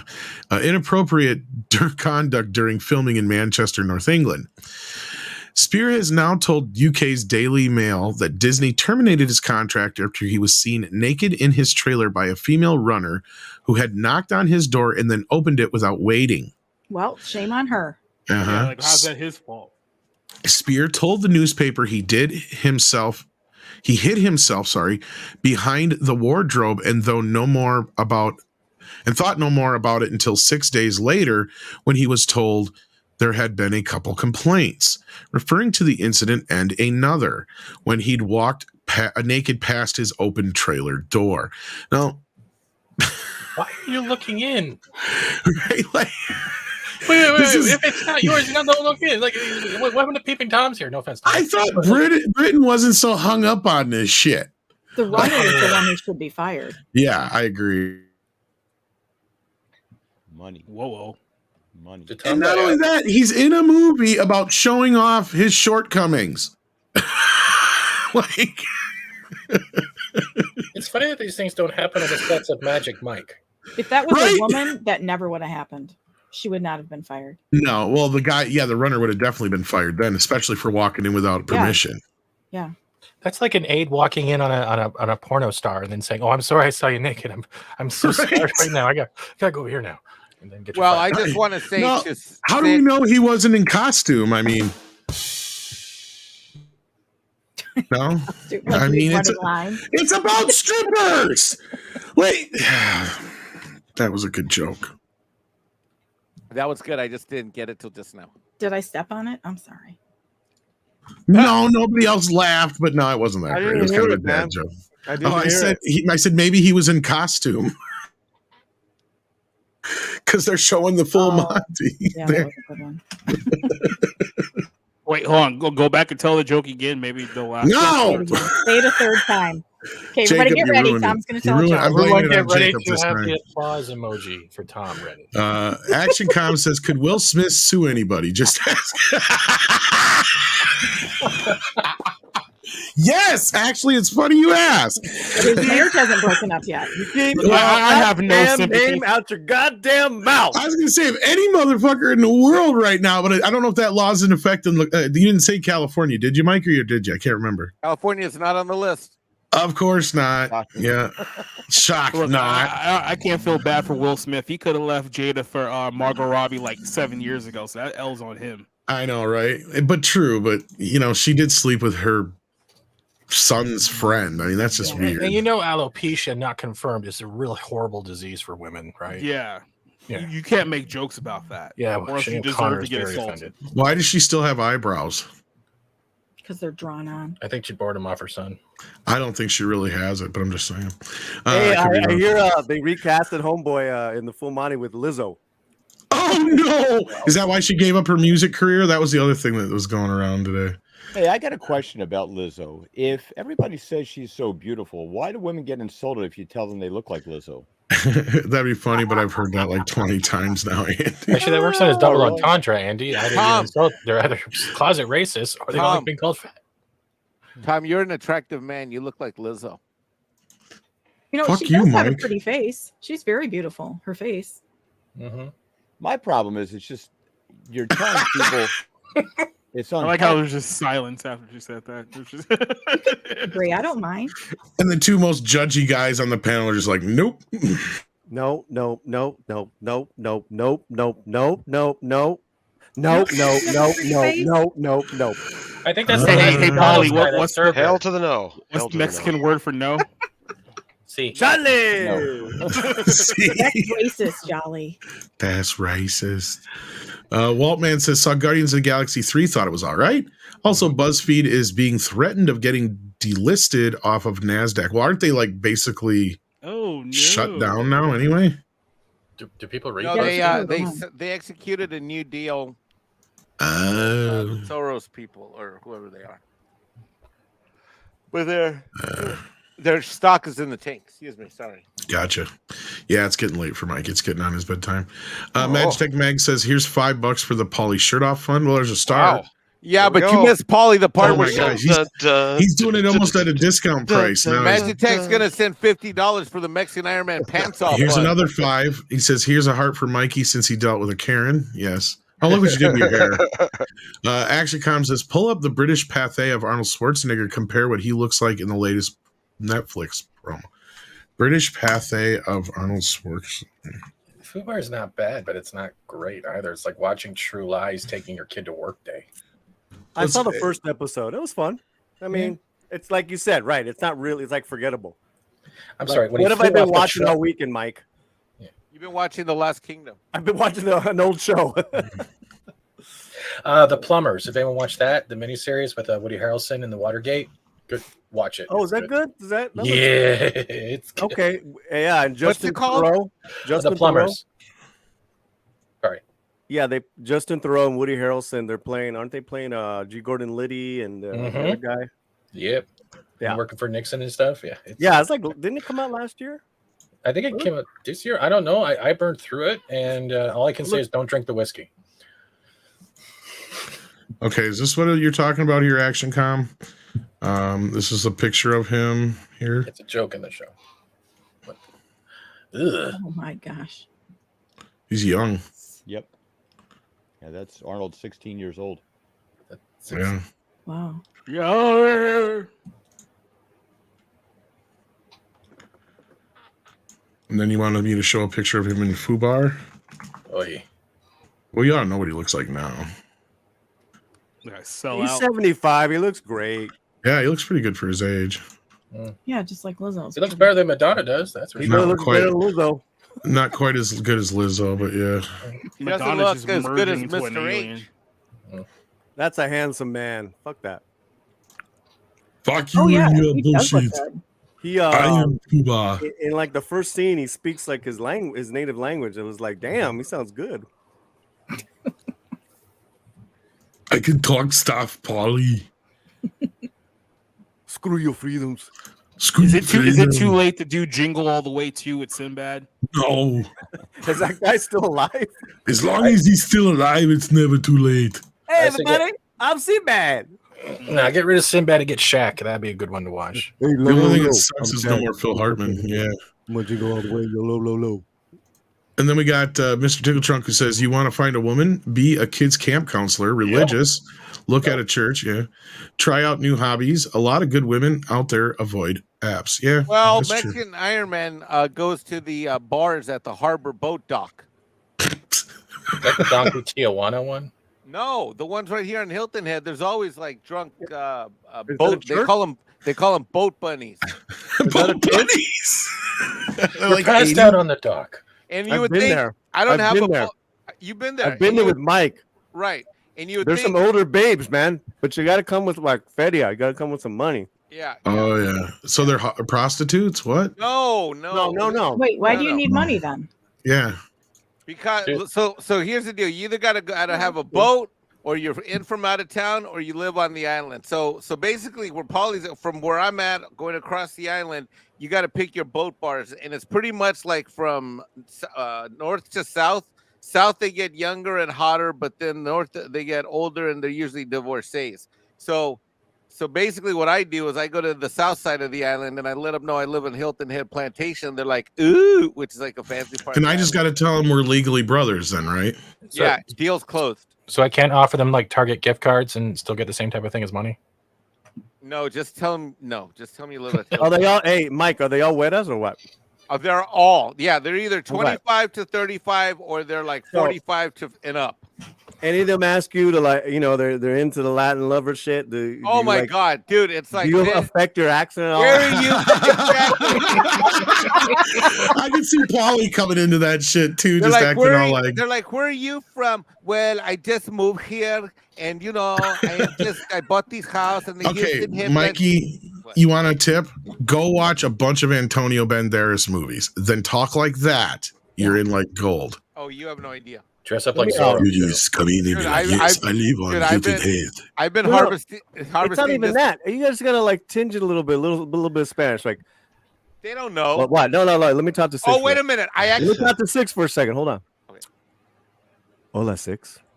Hola. That's it. I got her. That's it. Hola, I come from Hilton Head. Yeah, where am I supposed to? You guys are talking about where Would to you pick up like a to chick. see Where am my I supposed to pool? pick up a dude? You go Right to here. be a boat bunny. Wait. I'm What if not they're a boat gorditas? bunny. You What if can they're be my gorditas? boat bunny. Okay. I want to meet somebody smart. Oh, well, Wow. Hello.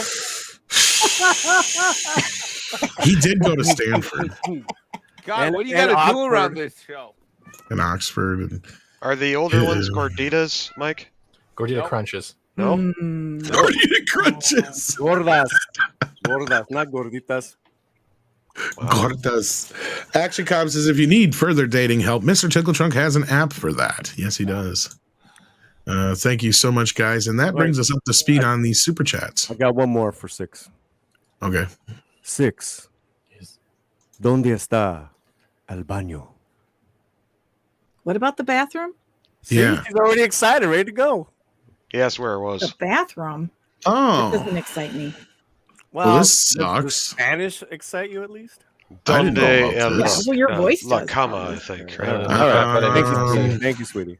I think I hate to cama's bring down the room a little bit here, but Jacob just brought this to my attention. Sinbad was Dead.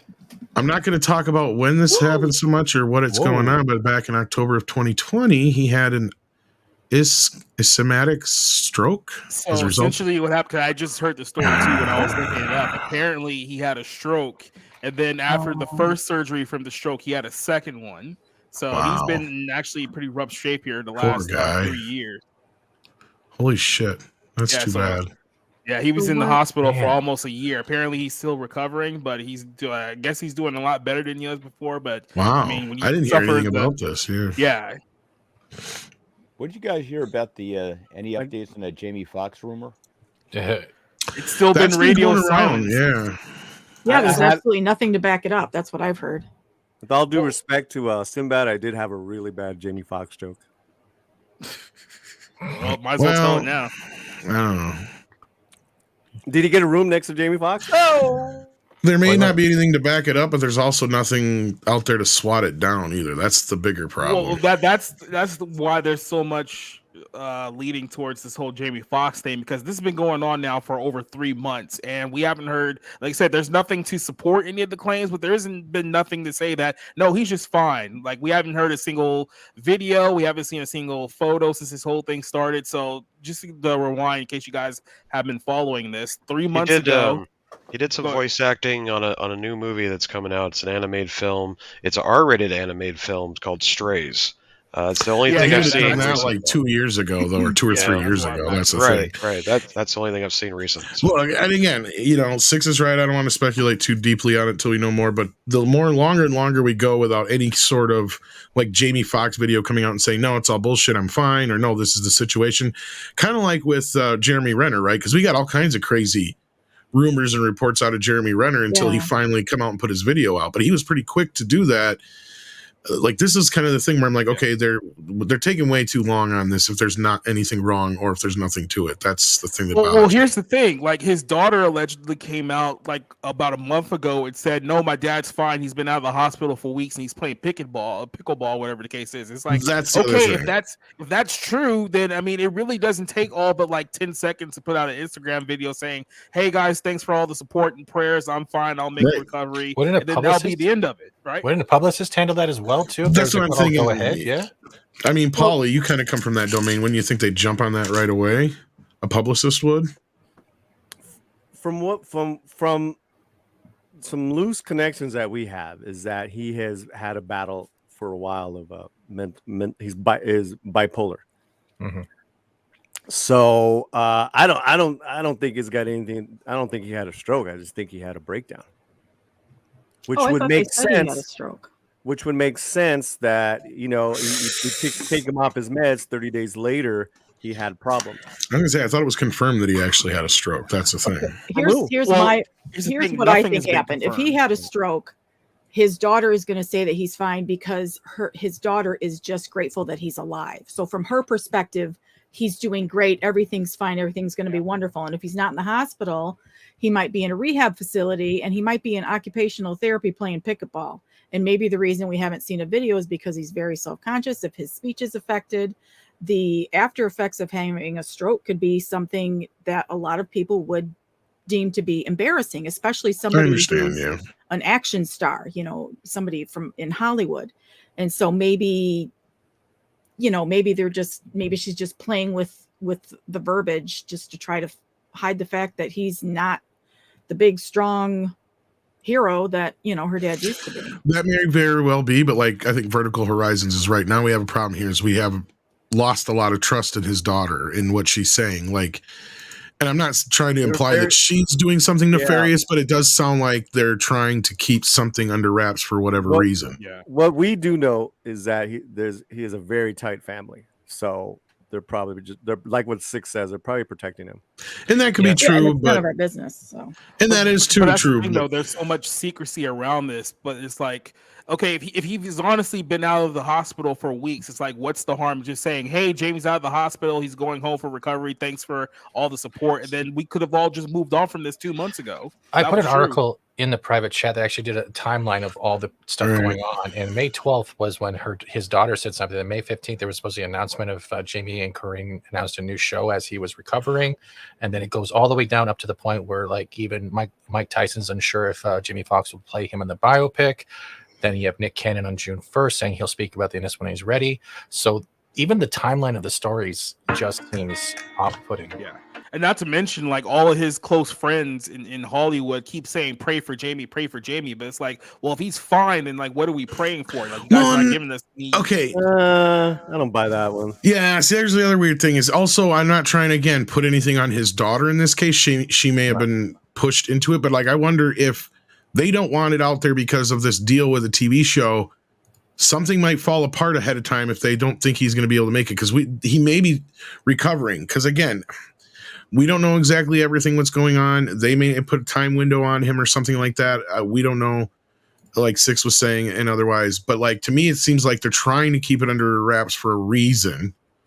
And it may have less to do with so much of him just being embarrassed as it is there's other things going on that they don't want to either A, fall apart or have get overshadowed by this, I guess is another way of putting it. I don't know. Because like you said, he does have some movies coming out still. He was working on a project when he got sick, or however you want to put it, when he had the stroke, whatever. So that we do know. But yeah, it has been a long time since his daughter has come out and said something. Even a picture at this point, I don't think there's been. That's the weird thing. I mean, even, and again, I get it. Six could be right. It could be a very, he may be very self-conscious about this, but even Jeremy Renner made sure that he got out there and got some pictures and video out from his fucking hospital room. Yeah. I mean, Jeremy Renner was mangled up in a hospital bed. That's what I'm saying. Like, yeah. And I'm sure his publicist said, you got to get out ahead of this shit. So that's the thing. The only way I think a publicist would be like completely retreating is if it is worse than we thought. Yeah, his Instagram's pretty bare. Like I'm looking at it right now, and like the last video post was from like April 6th, and then it has something recently, which is just appreciate all the love, feeling blessed. Nothing else. Yeah. And we don't know if he wrote that or if his daughter wrote exactly. And that's the problem we have here is if his publicist is really like this kind of concerned about putting anything out there, that means they don't want to, at least from my perspective, they want to say certain things about his recovery and him not actually recover. Yeah. I think they're kind of playing the waiting game right now more than anything. Yeah, and then of course the bigger conspiracy here is that someone had reported earlier this week that he has like a blood clot in his brain that left him like paralyzed and blind. This is like a rumor. Nothing's been confirmed here, but the implication here is that he got the safe and effective, and turns out it wasn't safe and effective, and that's probably another reason why they're trying to suppress some of the information around here. So, well, if he had a stroke, that's possibly what would have done it, was a blood clot. Mm-hmm. That's kind of what causes a stroke usually, but yeah. But time will tell, I guess. We'll find out sooner or later. I mean, it just, to me, the secrecy surrounding it all, I mean, again, I agree with Six that the family is afforded a certain amount of privacy during this kind of a thing, but you would think that just for the sake of gossip, they would have said something by now. Right, like it seems so long that like I said, it's been 3 months now, and we're still don't know anything about what happened. Maybe check around on some of his old In Living Color castmates, the Keenans, Ivory Wayans, and Jim Carrey. See if they said anything. Yeah. I was going to say, wasn't it one of the Wayans that said something about him being sick in the first place a while back? I think so. I think that was one of the first ones that mentioned it. Kind of got the fire going. I don't know if it was Marlon or one of the other ones that said something about, prayers for Jamie Foxx. I could be wrong, but it might have been Marlon if I'm not mistaken. But yeah, that's what I was thinking too. Yeah, that's what I thought. If anybody knows what's going on with him, it's probably one of those guys. Yeah. And then like Kevin Hart even was saying like prayers for Jamie a while back ago too. So it's like, I mean, somebody knows something. They're just not saying. And that was an actual Mike Tyson quote about him saying he didn't know if he was going to be able to play him in the biopic, because that I know was a big announcement here, like last year or whatever. Yeah, that he was going to. The Mike Tyson clip that was circulating around a few weeks ago, it was like Mike Tyson was basically kind of saying like the same thing everyone else had been speculating. Like he didn't really say it as if he knew for certain. He just said, "Well, yeah, I've heard that this is what's going on." So. Well, yeah, that makes me wonder how close Mike is to the biopic, because he had nothing to do with that one they did for, I can't remember, it was Netflix or one of those other ones that he came out staunchly against. But I think he's involved in this biopic. That's what I was going to say, is because I think he picked him. Because that was the whole thing, is even though he made fun of him on Mad TV, he still did like the best impersonation of all of them. So, like, I mean, and it's Jamie Foxx. I mean, he looks the part. I mean, you could even bulk him up a little bit more if he was in good shape, right? I mean, that's the question, though. Is he in good shape now? That's, I don't think so. Sadly, I think that's the case. We don't have any more super chats. We need some pickup news. We need something funnier, something to talk about. How about Spider-Verse? Don't. No, not Spider-Verse. Not for Tom. Paul, you knows better than that. Six is just trying to get me riled up. I mean, I do have a movie to recommend, but we can do that later. You guys. Well, Elf is a member at 6 months, or for 10 months, sorry, at the minimum effort puppy level. That's the one member chat we got left, it looks like. Other than that, yeah. What do you got a movie to recommend there, Paulie? Oh, the Flaming Hot movie that's coming out. Oh yeah, you talked to the star of that, didn't you? On Hulu. Yeah, on the 9th. So in 5 days, a great comedy based on a true life story. This guy was a janitor, rags to riches, and it's I was surprised how entertaining it was. When does it drop on Hulu? The 9th, in 5 days. So not long from now. It's called Flamin' Hot, and it really kind of leans into some of the stereotypes, because he was one. He was a gang member. He was kind of going nowhere, and then he gets this janitor job at Frito-Lay, and it's the American dream. And there's a lot of heart, a lot of humor. They're faith-based, the family, which you like never see. Yeah. But there's they lean in hard on just even if you fall down, you keep going after it, and it's just some great messaging and great messages. And Tony Shalhoub is in it. It as well. And Paulie, you just reminded me of a great movie I watched this last week. It was called Nefarious with Sean Patrick Flannery. It was out in theaters. Popping up, yeah. Yeah, I think you can get it on the Voodoo or whatever, rent it online and check it out. But I highly recommend it. Sean Patrick Flannery puts on an acting performance of a lifetime. I really think it's Academy Award worthy if those actually still meant something, Yeah, given the subject matter, he's definitely not going to get a nomination for that film, though. And really fast, Flaming Hot refers to Flaming Hot Cheetos, not Pride Month. Yeah. Oh, gotta be clear this month. Action Com. Oh, go ahead, Steve. I'll say I got a recommendation, but I've already said The Plumbers. But another one is Max picked up and restarted a series called Clone High. If you remember the old Adult Swim cartoon. Yeah, I thought the new one went woke though. Not really. It's actually kind of mocking it in a way, because it's pretty much the same. The only thing it's lacking is the character who played Gandhi, and I think that was the biggest comedic thing they needed in there. But it still holds true. Oh, interesting. Because I'd heard that it went woke. Action Com says, on an upbeat note, congratulations to Al Pacino, who's expecting his fourth child. Well, I heard he said, it ain't my kid. Who is it? I'm going to have a kid, and he's going to cock a poop all over my face. When the kid's in like kindergarten, he's going to be dead. So it's like, how does that work? I think I like older men, but come on now.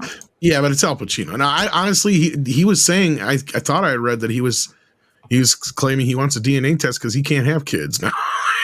Seriously? Are you joking? I thought I read that. I read that. Yeah. Yeah. I was gonna say maybe Six sent it to me. Yeah. He just assumed that it didn't work anymore because he's 83. He probably had a vasectomy years ago or something. Knowing him, like, especially in Hollywood, right? Like, you have a couple kids and you're probably like, enough's enough. See, if he had an orgasm, he'd be like Grandpa Munster coming out after a failed experiment. Just be a cloud of smoke everywhere. The kid's gonna come out looking like Mikey. I know it already. Right in a donkey. No. Why does it look like Mike? My accountant. There comes the lawsuit. That son of a bitch. Hooah. Hooah. Yes. Al says, Tom, I know I'll hate this, but I really like the Spider-Verse movie.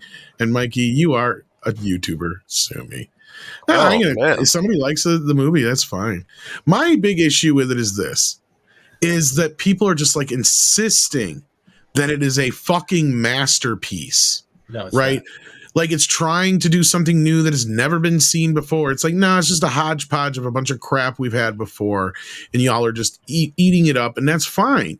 But stop acting like it's the end-all, be-all beginning of the, ultimate franchise. And speaking of like things that are built up in a disappointment at the end. Are you talking about my? Are you talking about my show, Tom? Yeah, we were talking about your show. Yeah, but all the headlines say that it's the best movie ever.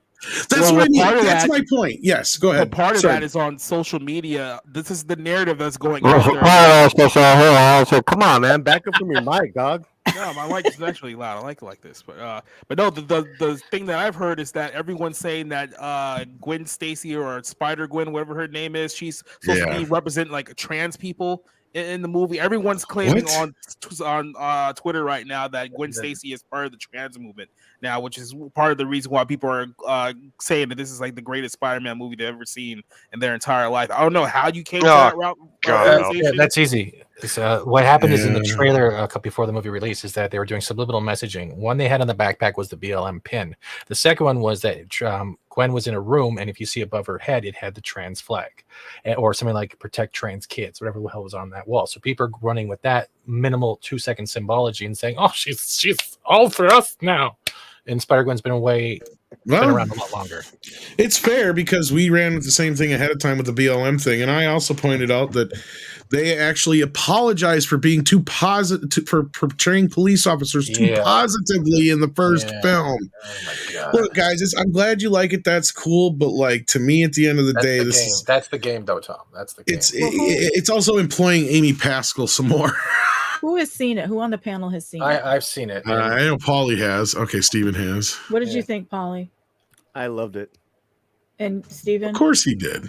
What does that mean? What does that mean? You like garbage. Hey, back off, Tom. Because he does to me all the time. That's the thing. No, I don't. I don't discredit your taste. And see, you pick on me for Godfather 3 all the fucking time. That's totally different. How is that totally different? These are movies in the past from our childhood that we make fun of, right? Now, when I'm recommending stuff, moving the goalpost. What's that? You're moving the goalpost. I'm not. I'm really not. I'm really not. And I super chat you and I say, "Oh yeah, but not as good as Godfather 3." I don't listen. Now everyone's questioning my fucking taste. All right, I'm out. No, I never questioned your taste. Oh, good. No, you're like everybody else. Everybody loves this movie. It's fine. It's fine. I just don't like it. Tom, it's not about loving the movie. It was a good film. Yes, it was a little bit too long. Yes, the cliffhanger that was supposed to end on wasn't really a cliffhanger, but they did two big stories and intertwined it while building it very well. It's not groundbreaking, but it's better than the goddamn Little Mermaid, Buzz Lightyear's failure, and everything else we're getting around lately. Wait, Steven, did you say it's a good film? Yes. Okay. So that's 2 out of 2. Jacob, you didn't see it? Jacob sees everything. I actively avoided this film this weekend. Like I was saying at the top of the show, I watched 3 South Korean films that all made my top 10 best movies I've seen this year because it's been a pretty awful year in movies. Where's the trains in this? Have you seen the No Way Out? The Roundup No Way Out? Just saw that one yesterday. Actually, it's on in one cinema in the city near me, so I'm gonna have to go and see it during the week. Yep, that one's really good. And there's one on Netflix called Unlocked, which is very good as well. Then there's another one called Switch, which is essentially a movie about an actor who's kind of like a selfish playboy who then realizes that he needs a family, and it's actually kind of a heartwarming comedy drama movie. So that's on our list. Yeah, Hallmark. Okay, except for it's actually good. So these are images from her bedroom and her living room with her father. I actually thought this particular part there's only 2 scenes, like in the beginning towards the end. Mm-hmm. The animation was gorgeous. It was like a painting that kept dripping. It was incredible, and it had to do with the emotions between her and her father. Mm-hmm. You know, by the way, this post is reaching 40,000 likes. So apparently, a lot of people believe what this post is saying. Listen, they're gonna believe whatever they want because it's trans colors. You know, whatever. But in the film, back me up, fat. It's not. That messaging is not even throughout. There is none of that bull crap at all. It's just a comic book film. There's not even a mention of any of that in the dialogue, in the relationships. Her and Miles are falling in love with each other. That's it. It's incredible what she does for him. What the fuck? We're 4 days into gay Ramadan. They've already turned Gwen That was Stacy gay trans. Kwanzaa. I'm just gonna keep my mouth shut on this one. So This is put it this way: the people that are doing this are sycophants, and they're looking for any type of thing to claim to make them theirs now, and that's they what they're wanna doing. be- They're taking they 4 scenes, 4 seconds, because that's the length of their They want to mentality. belong. They want to belong. They want it to be theirs, and Oh, come on, And- Scarlet Spider, Paulie, Scarlet Spider. I don't like the pure delivery of him, but his monologues were fantastic. I'm in the alley. I'm seeing some weird light. I'm looking at a wall. I'm love looking at that. another wall. I love that. The It is. costumes, though. I actually just got back from seeing it the second time because we're gonna do a panel review tomorrow live. I gotta tell you, I liked it even more, and I started listening to the soundtrack. I'm like, Jesus, this is amazing. They did I some think great I'll characters. probably have a problem with the whole pregnant Spider Woman scenes. Like that's what I heard too. Is she kicks more ass than any of the Spider Men? No, her motorcycle kicks ass. She just rides it. I don't know what to tell you, man. Hey, listen, you listen. I don't know what to tell you. It's hard to argue with somebody who hasn't seen the film and you just get in secondhand information. Anyone. I'm not just saying you, Tom. Oh, I Anyone. saw the first one, and then that was enough for me, man. That's Like fair. the things I don't like about That's it. fair. I mean, they make up the film. I mean, that's the problem. I don't like the style. I've never been a fan of redundant characters. I always thought Miles Morales, if he was, worth his weight in salt, would have another name and not Spider-Man. I didn't like some of the things they did to some of the characters, including Miles in the first film. And this movie's first part of a really long 2-part movie. I don't like I got a headache just from watching the movie. It was just, I don't know. And everybody just praising it and all that kind of crap. That's what bothers me. It's like, it's not the greatest fucking movie of all time. It's a fucking kids movie. You know what it feels Right? like to me? That this feels like a glorified fan fiction film, and I feel like that's probably another part of the appeal to it. You have all these obscure made up Spider-Man characters that. My other issue was how it was going to affect other things, and it already has. Look at Ninja Turtles Mutant Mayhem. Is a direct result of this crap. I thought that The was Seth style Rogen. and everything. Well, I mean, plus you add in Seth Rogen to it, that makes it even worse. And April O'Neil, yeah. Well, Liz O'Neill, whatever. Well, I yeah. mean, you add Seth Rogen to any film, and it's just Exactly. gonna die a painful death. He was still my biggest issue with freaking Mario Brothers. Yeah. It isn't my Spider-Man. Peter Parker is Spider-Man. We already got one. We don't need another. I've been having to listen to people bitch for the last 5 years that they've got nothing but Spider-Boy. And what are they doing now? Praising a fucking Spider-Boy! Hey, Tom. Tom, I don't praise Miles Morales, but I can enjoy a multiverse of different Spider-Man that have been going throughout the comic books, right? And secondly, my Spider-Man is still Peter Parker, and that's going back to the 90s Fox Kids cartoons. That's even before Tobey Maguire. Well, Steven, that is where Spider-Man Nicholas You, Hammond. you is saw the them. You saw the film, Steven. Yeah. Can we say that Miles, literally he holds his own. He becomes a man. He becomes a man, and some of the dialogue that people are highlighting does make sense because it feels like they're trying to envelop stuff, and however you interpret. But yeah, he becomes a man. It's a youth story. And you listen to the language and the relationships between him and his parents. His parents are amazing. Yeah. So I mean, you're gonna read whatever you read, but the whole Spider-Man thing. I mean, if you're into Spider-Man, this is so cool because that whole Spider world, whatever it is just fantastic. But I'm into Peter Parker Spider-Man. Well, you got what? He gets to be movies? Mr. Mom in this one. But there's 6-7 movies that where there's Peter Parker. So do we keep doing the same thing, or do we allow for something else to be part of that universe? I don't, I mean, I like, I want my Peter Parker. And it's like, dude, you got 7 movies. Yeah, I'm not mad that they made the movie. I'm not triggered like Tom is. I'm not sure what exactly it is about this one that I've been a Spider-Man fan hissy. my entire life growing up, but as a kid, I colored the books. I watched the cartoon on Saturday mornings, Silver Surfer and Firestar. and that had a female character in it, which was great. I loved that show. So we're talking early 80s here, folks. So, and like Fat Steven, we grew up on this stuff, and I thoroughly enjoyed the last Spider-Man movie, was seeing all three of those Spider-Men together. And granted, they were all white boys, but they were all beloved. Andrew Garfield got to have some shining moments that he didn't get in the previous two movies. So I can accept the fact better that there's another Spider-Man / Miles Morales character than I can accept a beloved character like the Little Mermaid getting a complete race swap and flipped. That to me feels more in your face than this does.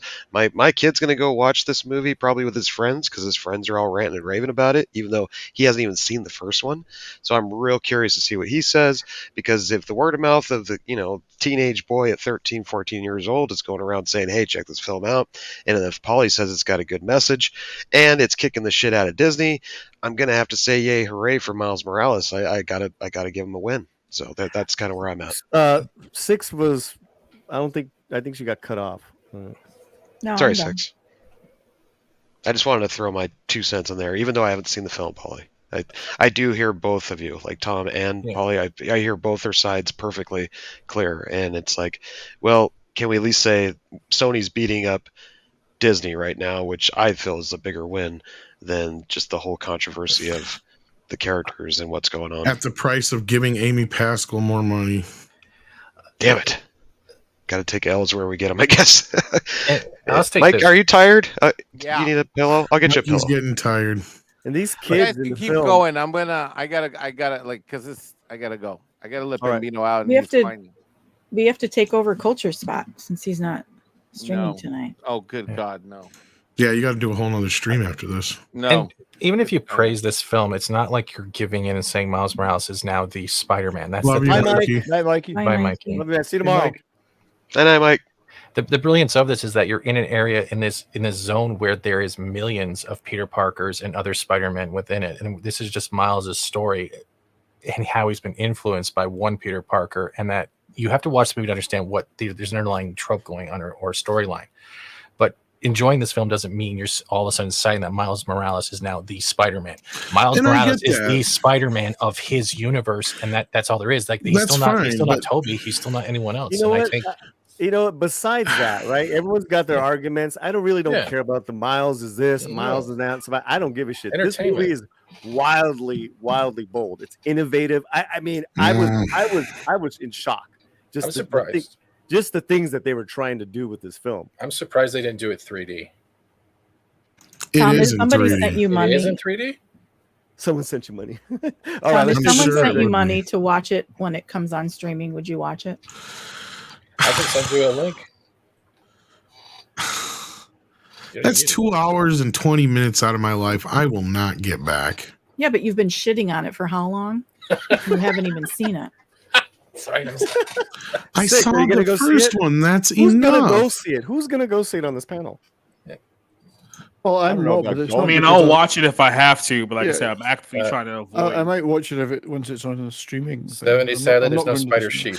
Look, My and son the said it's answer, amazing. answer 6's question. It's not even so much about watching it or not watching it. It's about, look, I'm sitting back here and I'm watching a bunch of people do exactly what the other side has been doing for the longest fucking time. For this movie, they are making so many fucking excuses for these movies when if they didn't like them, they'd be nailing all these things. Just like I see a bunch of hypocrisy. Okay, that's what I see, and I'm trying to just be fucking neutral about it. And I find it's best if I keep my fucking mouth shut, because if I don't, I'm gonna get fucking attacked endlessly, worse than I ever do when I say something about Batman or Snyderverse. Because at this point, everybody is gonna defend this shit until the end of fucking time. Because you know what? The whole thing about Spider-Gwen, yes, they're trying to make her fucking trans. Absolutely fucking lootly, even if it's not in your fucking face in the movie. Yes, it is. Because otherwise they wouldn't be picking up on it. It's there. Sure, it's not in your fucking face, but it's there. And it's just like everything else. It's there. And you that's fine. Stick up for it. Make excuses for it. It's still not going to change that it's fucking there. Okay, so if it's there, right? If it's the perspective argument, it's there, right? it didn't ruin my watching entertainment at all. And that's fine. I'm not going to take that away from people. I just am sick of the excuses. I'm sick of hearing it's a fucking masterpiece.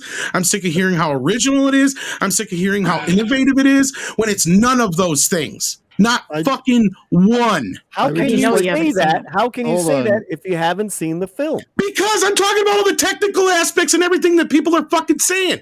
It is not bringing anything new to the table that Spider-Man didn't do in the 1990s, that Ninja Turtles didn't do in Turtles Forever, and we just saw last year in fucking live action in No Way Home.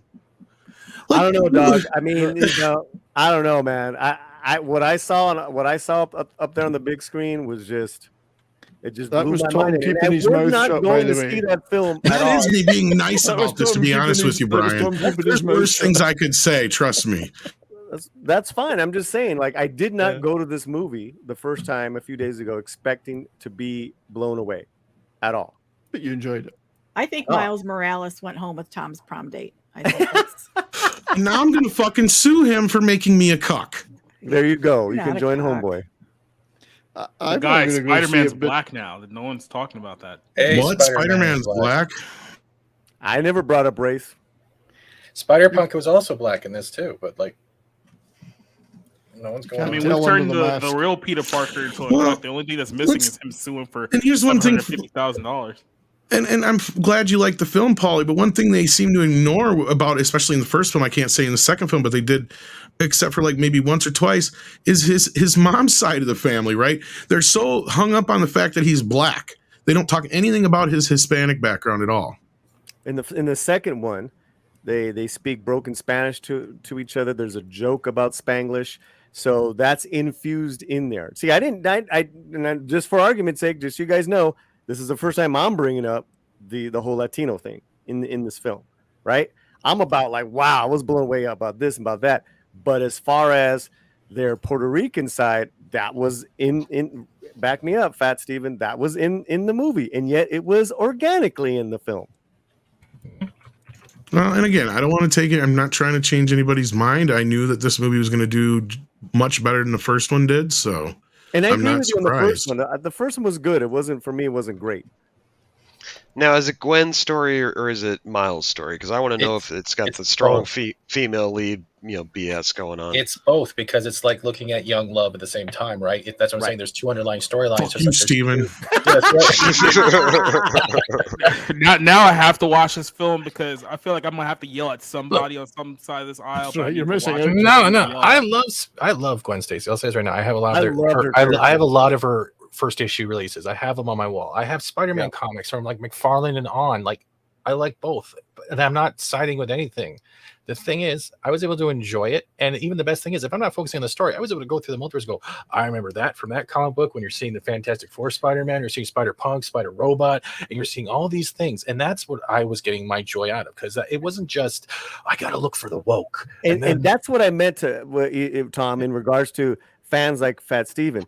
This is a joyride for OG and that's fine. Spider-Man films, because I was like, whoa, and I'm not, I'm not on that level, but and we haven't even talked about Miguel O'Hara and his character. If Nicholas Hammond isn't in it, I'm not interested. He's not. They want to erase him. Just kidding. But dude, that was my Spider-Man. I know who Brian's talking about. You talking about the Mexican Japanese Spider-Man? That one? No, it was the one that was on TV. Yeah, 70s TV. Same time as the Hulk. The Amazing Spider-Man. He was one superhero too many. Let me predated me on that one. Yeah. Let me say this also, that the kids in the movie today were going out of their minds. Like anytime the Lego Peter Parker showed up or this showed up, they lost it. Like, oh my God. That's cool. It is for the super uber fans, and I get that, and I'm not trying to take that away. My thing is does it work for a general audience and the whole masterpiece part and everything? I just, like, to me, I wouldn't care about this movie, or I wouldn't even be so harsh on it if it wasn't being treated like this grandiose thing. And I knew once the first one won the fucking Oscar, they were never going to let that down. It's like, oh, so it won the fucking pity Oscar that they made because Pixar kept winning the Oscars. Bravo. Okay, like I'm supposed to give a shit? If anything, that's an insult to those movies because they never should have been separated in the first place. Oh, that's Holly. Was there a lot of children in the theater? Hold on. Like what percentage? I mean, when I was going to go see my movie and I saw Spider-Verse fans, It's funny. It was more teenagers to young adults than I saw actual kids. So If kids like it, that's fine. That's what it's made teenagers. for. That's what I mean by kids. Teenagers. Oh, okay. I was just curious. Yeah. To me, it looks like a children's film. I have That's what I'm absolutely getting. no desire to see it. I'm not mad about it. I Yeah. just don't. It doesn't interest me. I don't like the animation. It wasn't made for me. When there's different styles of animation within the same scenes. It's really, really fantastic. yeah. Hey, keep in mind, I'm talking as someone who's not a fan of Tom Holland like at all, so I'm not even like all in on the. I want to go see my Peter Parker Spider-Man because it's like no, he's been a jabroni for like the last 7 years too. So. Well, and Vertical's right. I can take solace in that TMNT is nowhere near going to make this much. So. And let me tell you too, when the trailers run on that one in the theaters, people groaned. They don't like it. Yeah, that's because they have ruined. Seth Rogen, real quick. I got a running bet that Joyride might end up being my #1 worst movie of the year before I've even seen it. So. Well, and that's the thing is they have run TMNT so ragged that the normie audience has completely turned away from it. Yeah. So there's actually a cons going on right now with the original cast of the 1990 movie, and from what I hear, there's lines going around, halfway around the con to meet some of these lesser known actors from the movie, just because there's such a big fan base. It's about to happen in Phoenix this weekend, I guess. Yeah. Well, the Judith original movie has her own YouTube channel and shit, and it's pretty much made up of mostly TMNT fans. Yep. Right? Exactly. But 6 Cent this year, I guess they're saying it's not doing as well in or so I guess in China, but I'd say it's doing better than The Little Mermaid is. Yeah, 17.2 million is way better than that. Little Mermaid's a bad movie. It's not a good film. Yeah. And they were celebrating the fact that they barely passed 300 million worldwide in 2 weeks. It's like, great, you still have another 450 million before you break even. Yeah. I mean, that is a catastrophe. That film. Yeah. Well, what do you guys think? I think that Transformers is going to make Spider-Verse take a dive anyway. But that's just me. I don't see Transformers being that big of a hit. I don't know. I think I think everybody's is underestimating Transformers because I'll tell you what. From the audience reaction, I think you're onto something, Tom. But I'm hearing it's really good. Also. I mean, I could be wrong, and I'm not going to make any bets, but I think that Spider-Verse or Across the Spider-Verse is going to be a bit front-loaded because everybody who's going to go see it went to see it already this weekend, and the kids love Transformers still, and people liked Bumblebee, and this is more of a sequel to Bumblebee. Well, it's a tough spot with all these movies because, like I said, you have Transformers this week, then next week it's Flash, then the week after that's Indiana Jones. So it's going to be hard to see if Flash. I'm not so sure about. Get out of here. There's something with the Transformers that also is going to hit a crowd that a lot of people I think are in this chat as well, and that's the Beast Wars or Beast Machines crowd that remember that CG series. So they're going just for that reason as well, not even about Bumblebee. And if I get to see Optimus back in his primal form as well as his truck form, I'm good with that. I do. I'll be honest. We know that, Joshua. We know that, Joshua. Tom is very biased against Miles Morales, but that's okay. And you know what? Hey, there's a Hispanic lead in the new Transformers movie, but guess what? No, part of this is also when I changed my tune on Transformers because I'll tell you what. First of all, I know it's popular because every time we got news about it, a trailer dropping, I would get a bunch of super chats and people asking me about it. So I know it's still on people's minds. But when I learned it wasn't a Bayformers movie, but actually more of a sequel to Bumblebee, then I'm like, oh shit, people are going to love this. Because I thought they didn't get the message when it turns out they did. Because usually they misinterpret these messages because people didn't go to see Bumblebee. Well, the reason was because the last 3-4 Transformer movies sucked. That's why they didn't go see Bumblebee, but people discovered it on video. So Paramount must have paid attention to that. Yeah. And because at first we were hearing that they were going to go back to the Bayformers route. It don't appear to be that case now. So this movie has some before potential. anyone gets too excited, just remember that this film has 5 screenwriters, which is usually not a good sign. No, but the Beast Wars thing is popular with the fan base. So we'll have to see. But I don't know if I don't think anyone expected the Spider-Verse to do this well. So we'll see. You might be right, Tom. I did. I knew it was going to do. I predicted it would do. You said it was gonna kill Mermaid, which it did. Yeah. Well, if I remember right, my initial projections were somewhere in the $500 million range. But if it does 6, I wouldn't be surprised. Oh, nice. But see, the first movie only did 387 million. So, yeah. Oh, I'm getting I'm getting a Spider-Man 2099 signed from Loki. Fat Steven. Yeah, I have him. I have the special right up there with Punisher 29. Yeah. Look at all of those Funko Pops. What did you think of Miguel O'Hara? Tom? Or whatever they are. I don't know. Steven, what did you think of Miguel O'Hara in it? In what? In Spider-Verse? In the movie, yeah. The voice acting was great. His character felt like a real character. That's just it. There was nothing in that I really had to gripe on except how it ended. It felt like they continued and built on the first one, and it was a comic book film, but it wasn't like what Marvel is giving us, and that's I think what was also refreshing. It wasn't the same goddamn, excuse my language, repetitive script, joke insert here, nominal, here's our threat, Kang arrested, BS. None of that. Crap. None of that. Mm-hmm. And even Sony did a multiverse better with the whole, like when you're seeing those scenes where we better stop because Tom's going to have another aneurysm. So. I know. No. I was just going to say, to hedge what I said before, if Transformers actually happens to open bigger than some of these other movies have, then Spider-Verse is in trouble because it will struggle to hit more than 500. Yeah, I mean, we'll see. Because they are fighting for the same audience. That's the thing. It is the same audience. But it is, it's weird, right? What's a stronger brand right now? Spider-Man or Transformers? Spider-Man. Well, yes and no. I mean, Spider-Man. That list last week, Tom. Remember? Yeah. Well, Transformers was lower down the list, but as of recently, Marvel has been taking a hit, and Spider-Man along with it. Bro, I can't believe you even paused, man. Come on. Yeah. Last year's Spider-Man to see which one's been Googled more or something like that. Oh, just go Google Trends. I was talking about just toys in general because I go to the toy and look in the toy aisle of every toy store. Movie going. And Spider-Man section has been getting smaller and smaller along with the Marvel section, but the Transformers, King Kong, Jurassic sections always stay the same size. Here's another thing, guys. I saw a lot of younger people, grown-ups, dressed up in Spider-Man stuff, Spider-Man backpacks, a lot of that swag. I'll bet you had your Spider-Man socks on, Paulie. Yeah. I have a question. How much do you think this thing might be weighed down by fatigue of multiverses? Could be. I don't know.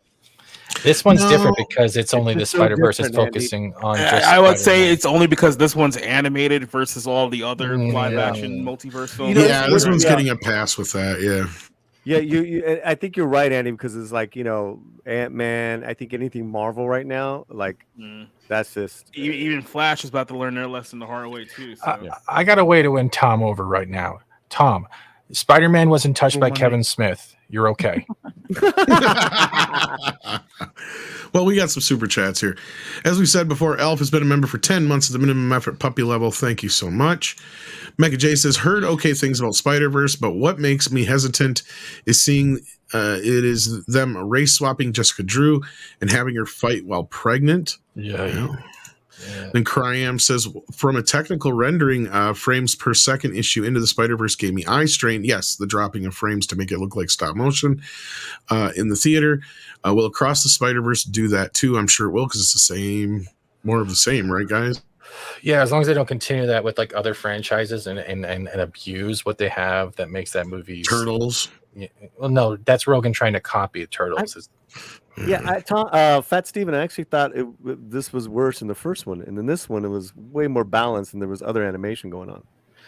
True, I can see that, but like the way they jump some styles, like again, Scarlet Spider like is my favorite outfit, right? So when I saw that, it was like whoever was voicing, I think it was Andy Samberg, whatever. It was still nice to see, and it was just they had a lot of free will. It looked like it wasn't like they were trying.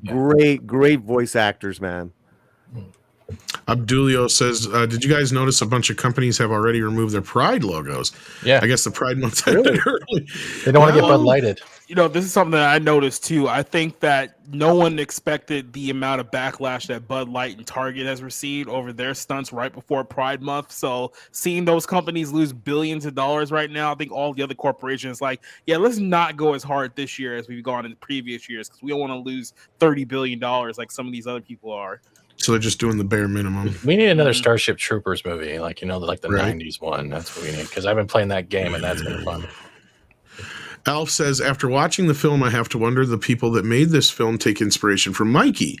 There are a lot of people jumping out of windows. Oh, too bad Mikey left before we got to that. Thank you, though. So many cool shots of there is, but there's that one where they're in what's Miguel 2099, and Miles jumps out, and all the other Spider-Mans are after him, and you just see these like little fleas because you're so far away from the building.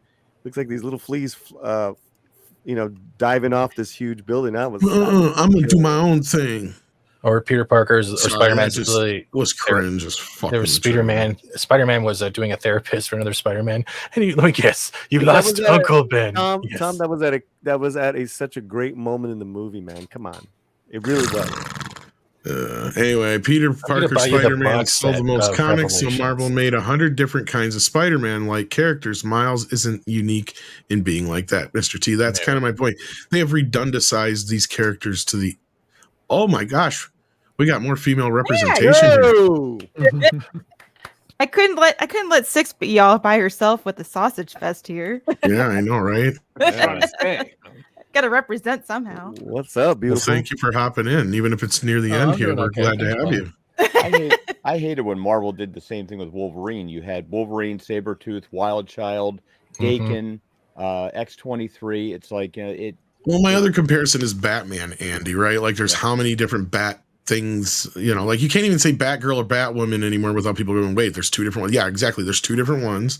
And then, Robin is just as bad because there's how many different Robins. It's They like ruined Robin, Tom. Let's look at the downfall of Robin over just this year. So it's not even worth, he isn't got a standalone film to even make something even proper. before all this stuff, Steven, and this is partially where my whole thing comes from, is we already have one, right? These characters don't get old. They don't die. They're timeless. They're timeless. Why are we even playing this game? Once in a while, yeah, it's fun to do a what if Spider 2099 type of thing, or a Batman Beyond here or there. But even Batman Beyond's a bit redundant because he's already had Robin. No. I refuse that. Batman Beyond. I know is a great everybody film. loves Batman Beyond. I do. That opening intro music was great. No one could ever grab But Batman even, Beyond. they were doing derivatives since the 80s. So you gotta go. It's not. You're not wrong, and I've never been a big fan of all the Superboys and Supergirls and stuff either. Getting but- back to the super chat, with Miles Morales, he was not a popular comic, correct? That's No. And unlike America Chavez, I think he's become more likable in his films. That's just me. I like him more in the second one. See, Miles didn't need to help Doctor Strange to fail a movie. And they clowned Doctor Strange, which I kind of like. They did. Yes, they did. They clowned a lot of Marvel stuff. They clowned a lot of Marvel, Tom. And they show Garfield and Toby in it, and Venom. Yeah, look at the people just coming after me over Batman Beyond. It's like, yeah, it's not anything that hasn't been done before, though. Tom, I'm Jesus. going to buy you a gift. It's going to be the metal box set of Revelations, and then every time you look at that box set, you'll be like, "I'm never bringing up Batman Beyond again." As long as it's I not don't just hate for- it. It's just it reminds me of that. It's just like, we already got one. It's called Batman. It could be worse. We could be getting a new Flash cartoon with Ezra Miller voicing it, for God's sakes. Think about that nightmare coming around. Hi-oh. Somebody's forcing us along here in the super chats. Douglas Nelson says, Nice, hasn't multiverse fatigue already set in? Yeah, in some respects, I think it has. But again, I think it's gotten the pass with this whole Spider-Verse gets a pass. But yes, earlier that picture I showed, I forgot to credit Douglas Nelson with that art, the Cook art. You should have done it with Mikey as the face of the other guy, though. That was my only complaint. Abdulio says Tom is the sane man in the insane world. That's what I feel like some days. Meteor advocate Tim and Flip says Tom represents me, Miles is Miles, Peter is Spidey, and Gwen is dead. Yeah, that's the other thing I brought up about this Spider-Gwen character. It's like, and they're like, oh, it's not the exact same one, it's a different one. It's like, well, still, like, But see, No, because you that's guys- not the Gwen. You from guys that are saying something that's true. Peter Parker's your Spider-Man for your generation. What I'm getting and hearing a lot, and you can, like, even with Snowdub's kid, is that for some reason Miles is caught on with this generation. Everyone's clicked in. I'm telling you. Well, I think You we know? know the reason why, but it's not that. So So wait, there's another underlying thing too, is that you have to look at this like with Marvel's multiverse. What's the there's I'm Earth just curious what your theory is. who, me? Yeah. Oh yeah, he's a non-white Spider-Man. That's why he appeals so much to these people. It's the same reason why people are trying to claim that Gwen Stacy is now trans. It's because he checks the right checks boxes for this particular audience. I don't see Snowdub's kid as a woke kid, so but that kind of goes. And a against large your theory. portion of this group love to do a gotcha shit with this stuff. Like, I've been getting this crap all afternoon on my fucking Twitter, too, calling me a racist and all this shit. It's like, no, fuck you. Spider-Man's Spider-Man. Miles Morales is Miles Morales. Get over it. Yeah, you're only racist for not liking the Little Mermaid. That's how the rules work. Miles Morales is the Spider-Man of his universe. Peter Parker is 616. There's multiple different universes, and that's the way you can break it down. If they try to throw it in your face, if they want the Earth 41 or Earth 42, whatever, but that's just it. If they want to go technical, bet any money, like what a society was saying, they're only like it because they're black, and that means they have no comic book knowledge behind that to even know what Earth he is from, and then it just shows shallow fan rather than a fan that knows their history. Well, look, and my other thing about this is going into, like, if George Clooney actually does show up, like we were getting reports of in fucking Flash, that is exactly my point. Is a problem with this. These fuckers still use the multiverse, yet they don't pay attention to shit, right? Because that bothers me. Because George Clooney is the same as Michael Keaton's Batman. They are not a fucking multiverse. Like, this adding multiverses to everything is just stupid. Can you get a multiverse of multiverses? That's But what I'm isn't the saying. other thing, like, about the multiverse, like, isn't the whole point of the multiverse is that there's different versions of you, but they all look like you? That's the other problem too. Yeah, It depends also what happens in that universe. To say if someone does die and that affected how you came out, it would be someone else who was affected. Without giving a spoiler to this, you know, how they define how they're all connected in this multiverse is probably the best use of the multiverse in any of these movies I've seen. As far as how every Spider-Man, Spider-Woman, Spider-whatever, how they're all connected. I think it was wonderful, the storytelling. Well, a lot of the critics that object to the swapping and stuff like that, they're so full of crap when they say this, because, like, we've all seen the firestorms that spring up when people will put on there that, like, Peter Parker is Spider-Man and Miles Morales is Miles Morales, and Steve Rogers is Captain America and Sam Wilson is the Falcon. Mm-hmm. So, like, oh no, Sam Wilson is Captain America. Well, what about Bucky Barnes? They refer to him as Bucky Barnes. They will refer to the other John Walker as you. They won't refer to him as Captain America, but they've all, and in the comic book, it always comes back to Steve Rogers again. And but that's the thing that set him apart, was it was his character that made him Captain America. That Boy Scout, never give in and being incorruptible, that made him Captain America. That's why they tried to destroy him in the comics. What was it, last year, the year before that, where they tried to make him a Yahtzee and all that crap? Because they, well, if we destroy the legacy, then it will cause even more rage, and then we can revamp. And that's the biggest fight we're having right now, is destroy the legacy and rebuild something new. Speaking of rage, I just got to address Billy Badass here. You can believe he's not the same as Keaton, but he is. They reference the earlier films in the movies. Even the bad. And they have all the same characters and actors still show up except for a few. And the ones that are changed are just meant to be the same people. They're just new actors. You can believe that, but I got a box set downstairs that says you're fucking wrong. And just beyond that, it's just clear they are all in the same universe. You can add a multiverse to it, but it just makes things messy and stupid. See, I think I kind of agree with you on that, because I think the Batman cinematic universe is pretty much, from Keaton to Clooney and everyone else, has been all the same Gotham. That's one thing that's been they've always delivered it the same type of way. Just the suits changed.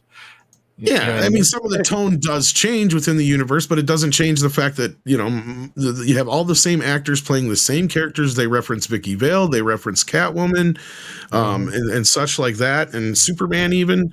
So it even puts it in the Christopher Reeve situation with the, Superman works. So this is why Superman works alone crap, and stuff like that.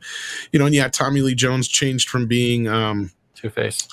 The original actor Billy D. Williams, but they were still meant to be in the same universe. It's still the same thing. Mags, were you planning on yeah, seeing, she's been quiet. Did you see the Spider-Verse yet? Spider-Verse? No. Girl. It's succinct. I mean, for me, There we go. I'm not interested in the art. It's not my favorite kind of art. Animation wise, and literally animation is my era, my generation. So it's not my favorite, and so I don't say it like, oh, it's it's made for kids or whatever. Like, no, I grew up with animation and different types of animation, from anime to 80s and 90s animation styles. So it's not like and 2000s. So it's not because it's the kids aspect, but I'm kind of burned out by Marvel in general.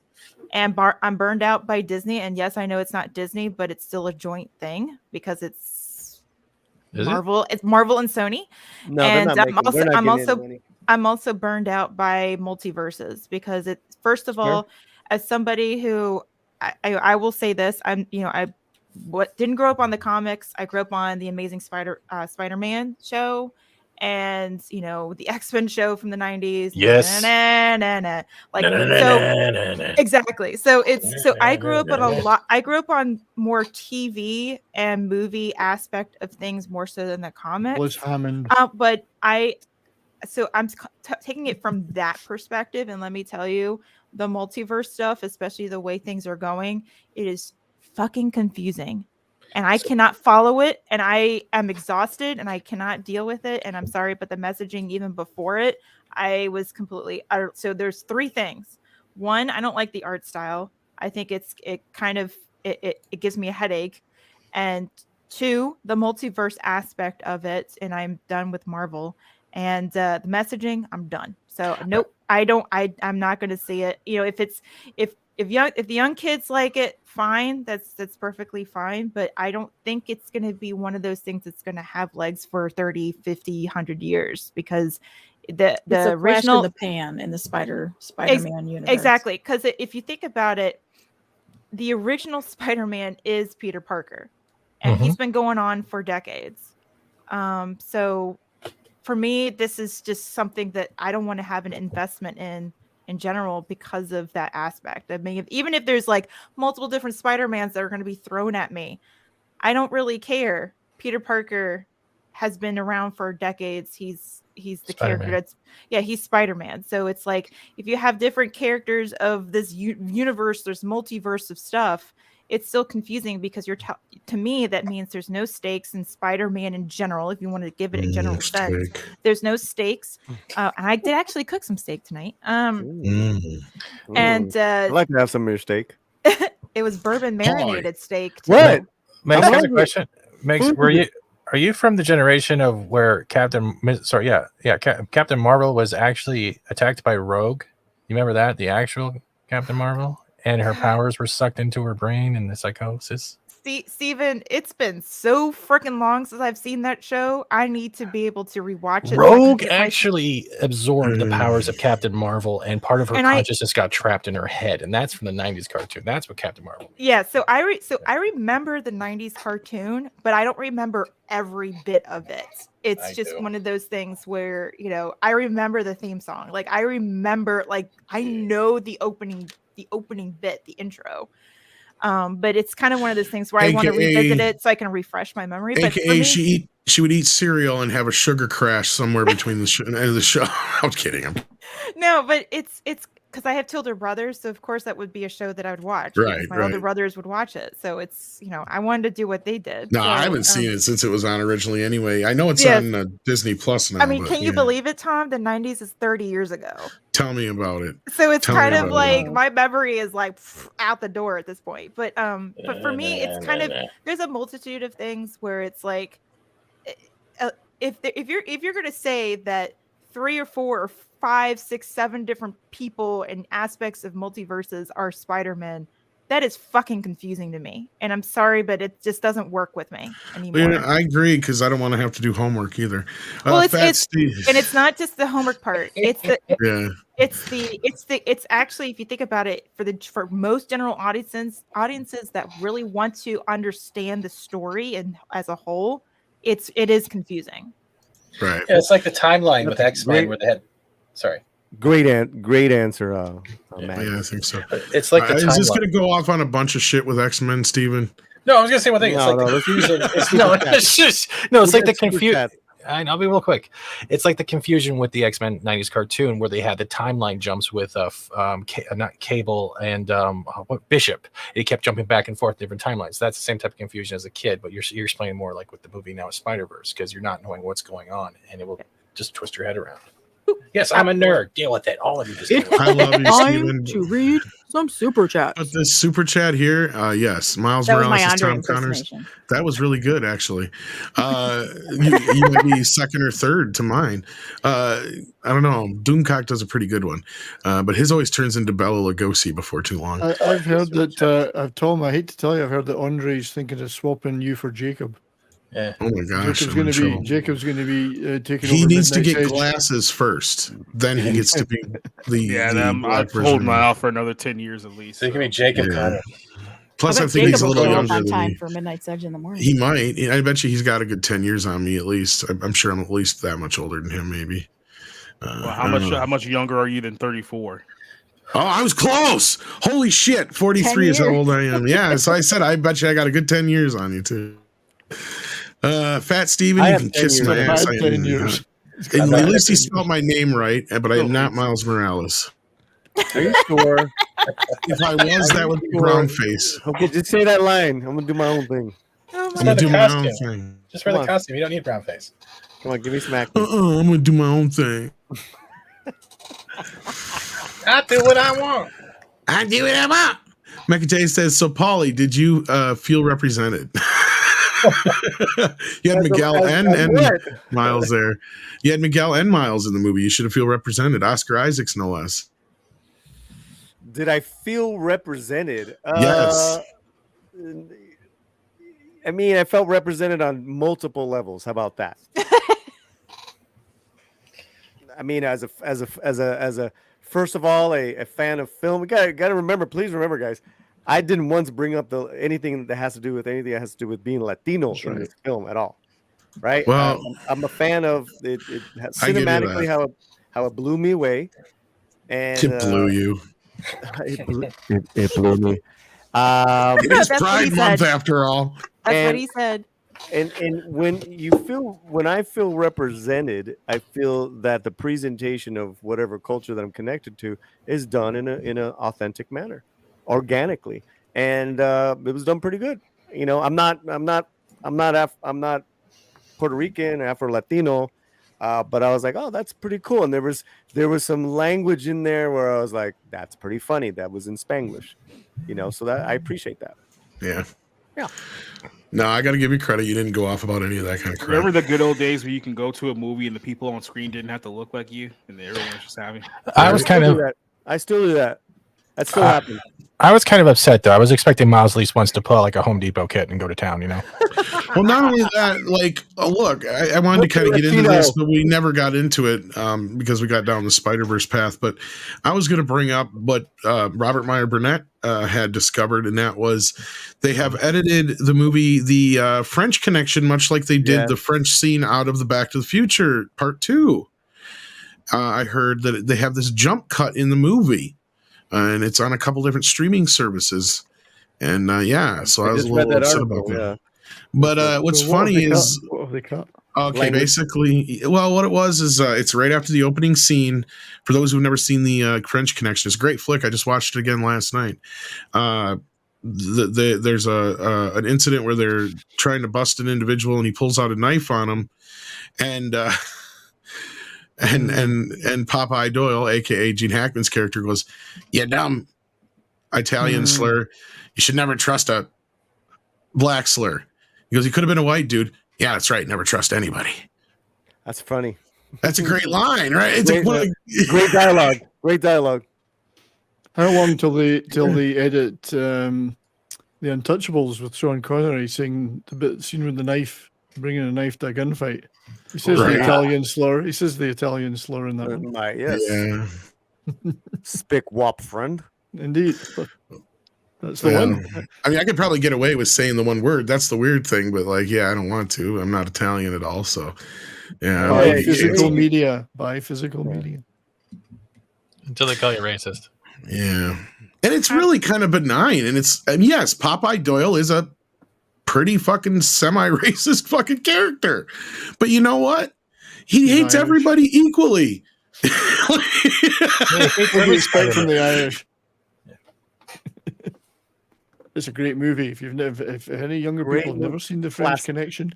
Oh, it's a great fucking movie. Great fucking movie. French Connection 2 is pretty good too. Watch how many people are shocked to see Roy Scheider did something besides Jaws. You ever pick your feet in Poughkeepsie? Say it! Isn't that a Frankenheimer? Yes. Or no, not Frankenheimer. William Friedkin. I think it was Frankenheimer did the sequel though. Oh, that's what I'm thinking of the sequel. Yeah, William Friedkin did the original one. It is just brilliant. Well paced. Fucking, and as awesome as that car chase is fucking real for the most part, because they had that accident is fucking real. Some dude pulled out in front of Gene Hackman and he's in the car when he got hit. That's when thrillers were thrillers. Right. They're like, oh fuck, shutting down this street, we're just gonna run you. Oh yeah, that's why we have permits. Yeah, no. Well, I think they had permits for the one part of it, but what Gene said happened was there was people that were parked along the street that were living there, that when they were getting up and leaving for work as they were shooting, because they were shooting probably real early in the morning, and then it wasn't so busy, and they had most of the street shut off from either end, but people were getting up and leaving in their cars. So this guy actually had come out of his house not realizing they were filming and was just going to work. So just rammed right into him. Mm-hmm. But they used it in the movie. So, and I'm sure they bought the guy a new car. So yeah, imagine having to tell your boss the reason why you're late is because Gene Hackman ran into my car this morning. Yeah, by the way, Gene Hackman ran into my car. You liar, you're fired. For some reason, William Friedkin's over here freaking out, calling me some fuck up or something. I don't know what the fuck's going on, boss. I got hit by Lex Luthor this morning. No, William Friedkin was a fucking trip, man. Too bad he doesn't make movies really anymore. He's getting up there, though. Elf says, Tom, I disagree because China loves Transformers. Or I agree. Sorry. Yeah, he agrees. Yeah, this is another thing. I think Transformers is going to do huge outside the U.S. Pacific Always Rim, does. Kaiju. Is the Fast X doing huge? It did okay, but I think it took past 500, 600 million so far. So I think it's mainly million. international, right? Yeah, that's one of those international movies. Transformers is going to kill it because of the cars. Yeah. Yep. Yeah. Action Con says, "What happened to that Disney girl fish film?" Ended up at McDonald's. Did you talk about The Little Mermaid yet? The Little McGriddle? Yeah, shocker. A movie that was made specifically for black women in the United States doesn't have an audience. Shocker that no one's going to watch this movie. I bet you mostly white women 35 to 45 went to see it. That was the demographic I saw. I, for one, am shocked that this isn't drawing buckets over in Korea. I mean... That was really like yeah. All right. What else we got? We have got. Hey, Paulie's moving on. I know. He's like snappity snap here. Spartan Bot. I'm sorry. 1001 says Miles Morales is Miles Morales. Peter Parker, Spider-Man. Miles has a different hero name. There has been no real Spider-Man in almost a decade. And I know what you're saying here, and I agree. And here's the other thing: I wouldn't have so much of a problem with Miles Morales if they just call him like Kid Arachnid or something completely different. Kid Arachnid. No, that is. You laugh, but that's what they called him in a couple comics and shit, didn't they? I don't know. I don't read Miles comics. You know what's funny? Maybe it was one of the cartoons he showed up in or something like that. Arachnid. No, what's funny? The reason why I laugh because in the film, the Arachnid blah blah blah verse is spoken. Well, they even made the joke in the first Spider-Verse movie about him being Kid Arachnid or something like that. Somebody tell me, I can't remember. I think he showed up in either a cartoon or in some comic. He was going by the moniker Kid Arachnid or something like that. You're Kid Arachnid. You're Kid Arachnid. Your mom's Kid Arachnid. Sounds like something you catch after I'm sitting on the wrong That's what toilet. she said to Polly last night in bed. Anyway. Oh my god! Hello. I mean, he was What did wrapping you- it up. That's what he was trying to do. It was the Web Warriors. Keep my wife's name out your motherfucking mouth. Leave it to a Scot to piss off a Mexican. To lower the whole tone. Just lowers everything. Kid Arachnid was, I think, used in the Web Warriors cartoon. Thank you. I was going to say, I thought that's what it was. Yeah. Then Abdulio says, Forever and Batman and Robin are just recast, not multiverse. Exactly. Exactly. And then Abdulio says, I fell out of American comics because they never end, are milked until they become malformed. I've come to prefer stories with an actual ending. Yeah. And that's a good point. Yeah. I don't have a problem with like doing a run and then coming to an end and let somebody else come in and do their own spin.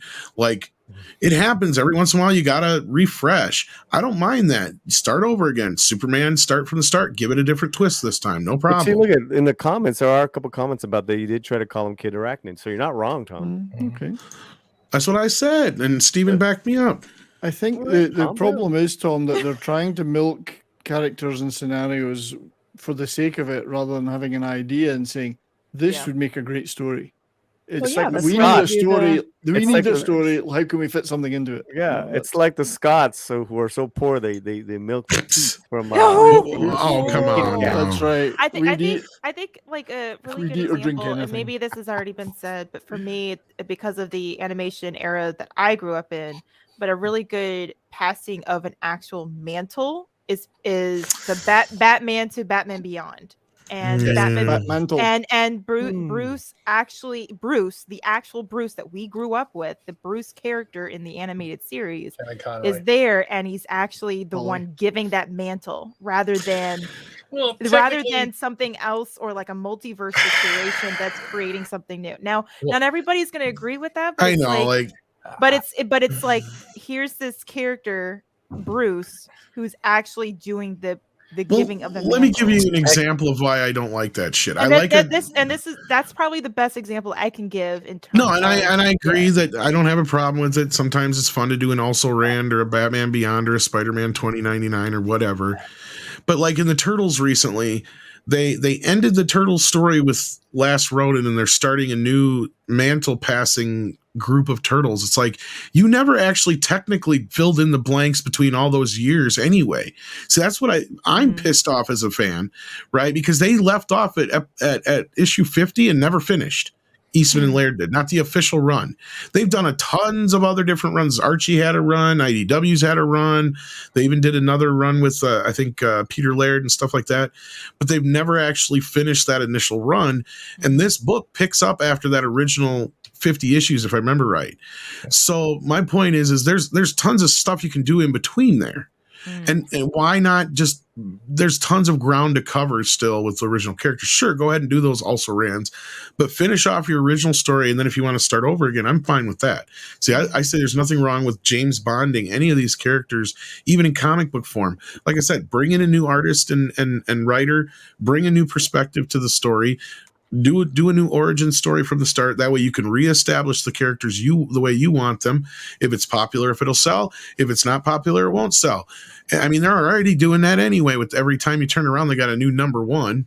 Can I add a new? I'm just going to slide in with my nerd moment from it there. Technically, Terry stole the mantle, and then Bruce electrocuted him in the series, and then he finally let him train him as the new Batman. I just want to that's the other problem too, Steven, is a lot of these newer characters suck, like the Ironheart situation. I rewrote Ironheart. No, Ironheart was what caused Target to be what it is now, because they did those commercials. So I have a quick question. Yes. And this might be a dumb question. I'm sorry. Blonde moment, maybe. But it's all right, baby. But yes. if you want stories and characters to be timeless, not just original, but also timeless, to be able to withhold and withstand time. Marvel as a written product, because that's what it is, written, whatever drawing, is failing. So how Easy. That's where a lot of these, like DC and Marvel, they all started in the comics, and that's why they have had these legs for so long. So where does the film and entertainment industry, in terms of, because obviously they're trying to build characters like Miss Marvel and as well as Miles Morales from these comics that have failed. So how is it that What's the question? Because the foundation is the comics, but if their foundation is failed comics, how is that going to have legs? I think it falls under the 25% change rule, first of all, and secondly, they're not actually giving these characters their own soul character. And I'm being a dumb person here, so no, you're not being dumb. It's an honest question. They're not giving these characters that they're propping up any type of reality to them. They're just giving them the same old stories and saying, "Here, this is our new version of your thing," and they don't even have to do that. Marvel and DC have a long catalog of other back-end heroes and villains that they have not even touched or even tried to prop up, excluding Blue Beetle, because Blue Beetle is actually getting his movie.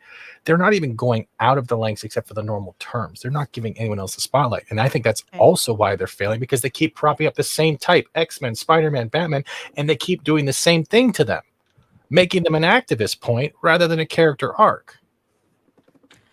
So how does then? Oh, they have to fail. They have to fall. I think they all have to fall until someone that actually cares gets a chance, and they give us something that's creative and original. And that's I think what we're all waiting for. So here's the critical thinking part.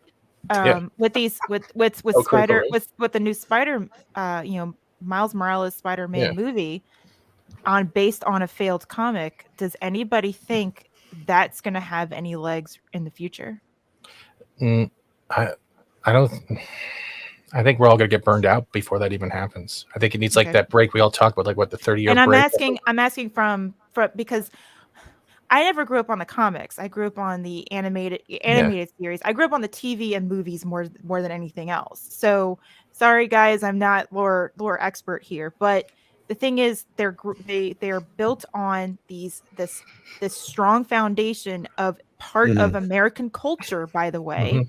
That it's a mythos at this point, and these characters that are here now that are based on failed institutions at this point, how is it going to be able to impact the culture going forward? That's a good question for another. I'm sorry. Well, There's probably a lot of wine in me. But we have another person who's joining us who's going to back my ass up a little bit and has some. I can't believe you all are still going. Yeah, well, I'm on the same screen. We're not getting rushed by culture. I'm not trying to leave just because Script got here. Oh, you are too. You Canadian racist. German Canadians. No, I love Script. I know you do. I love you too, sir. No, yeah. I was like, I had no idea you were coming on. I'm like, dude, I gotta go. I'm not offended by it. We'll chat. Yeah, let's get on a stream. Oh, I've got a great subject because you brought up Moretta, the show on Amazon, which I've been trying to get my hands on in Canada. Very difficult. Oh, I have it for you. Okay, I want to watch it because I also want to link it to something else that we could talk about, which I think would be a lot of fun. Did you get? How about Primo? I got Primo. Yeah. Okay. All right. Did you like it? I haven't checked it out yet. I'm actually gonna sit down with my girlfriend on Wednesday night to watch it, to start watching it. Okay. I'll reach out to you then. Sounds great. Much love to the ladies on this panel. Much love. Tomorrow I'm live. Thank you. Hey, I want love too. Hey, go use an Uber Eats app there, 70s. Yeah. I'll be live tomorrow right after midnight's Edge of the Morning. We're gonna have some great subjects, and I really love and appreciate y'all. Thanks a lot, Tom. Bye, guys. Bye, Polly. Bye, Polly. Script abandoned. Hey, I still want to hear that Tom loves me still. He wasn't going to drink back. He went to get a drink. Convenient. Bye, guys. I love you. Script, are you going to abandon me again to the bugs? That was all very, very intelligent stuff. So tell me, what's your opinion on the gold standard? Oh my God, the gold standard? We should be backed by it. What are you talking about? Wait, that's a yelling at parked cars situation. Women can't understand the gold standard, you know. What about the purple standard? Oh, there's. What about the rainbow flag standard? We have the rainbow. What about the standard. Overwatch standard? Does everyone right have now? their Our trans currency should be flag, based pride on the flag out? mineral platinum. Yes. It should. I think everyone should only buy things in Monopoly, McDonald's, food stamps. That's how we should Well, I go. mean, what I typically do is I look for if I see like what is it, 25 cents that are from the like 1972 and earlier. I keep those because it's real silver. You see, our currency is currently based on unobtainium right now. So. I thought it was called. I don't have any. I don't Are have you any of sure? Last time I checked, our stuff was made from bullshit tanium. It's all nickel, really. That's all it is. It's all nickel posing as other minerals. Yeah. Yes, So, Mags, are exactly. you talking about the old quarters from us before a certain time that have got a Yes, certain amount of silver yes, in them? I actually, yes, I keep people those. collect When those, I look at the dates, yes, I do. Junk keep silver, they call it. Yeah, you can You buy can melt those them in down for rolls. fillings because you know those days are coming. Mm-hmm. What did you think of the soup, please. Spider-Verse movie? Tom lost his shit again about it. It's And he said that you would back him up. It's unnecessarily bloated. It should have been one movie, one story. Yep. I have a very in-depth review of it on my Patreon, along with a companion video, which I think will drop on YouTube in the next, probably tomorrow or Tuesday. But they don't stretch it out. How they're going to make tons of money? Yeah. I mean, that's the problem that every single Hollywood studio has. Is just you want to try and outdo the one before. I mean, you don't make tons of money by stretching out one idea over a long period. I mean, the streaming industry has already proven that not to be the case. Heck, even with certain cable access shows, like for instance, Green Arrow, The Flash. All those CW shows, they stretch out one story over 12 to 22 episodes, and they never made any money. And that is being transparent now, which is something I've kind of told people about since I've been on YouTube, is that the only way they made money, if any, is by selling it to foreign markets for far more than what it's actually worth and hoping that covers their expenses. And we found out with the abandoning of it from Warner Brothers and the acquisition from the other network that they never had any profits to share of or liquidity either, which was a little bit surprising considering how much output they had. There is one thing surprising with the CW Flash series that they maintained through almost every season. Iris West's bitchiness. That thing never stopped throughout the whole. Wasn't there a season where she was like almost not in any of it? Yeah, I think so. That was the quietest season ever. And nobody knew why. But she always looked angry and bitchy every season. And that I got bored of it after a while. Like I think after season 3 or 4. Candace Patton, I've come across her a couple of times. She's always been really charming and delightful. So it's weird to see that represent. Again, it's acting. She's a good actor for CW, if that means anything, which is not really. But no, with regards to Across the Spider-Verse, too much. Listen, I'll say this here. Setting up in your movie is important, but not if you need an hour and 15 minutes to do it.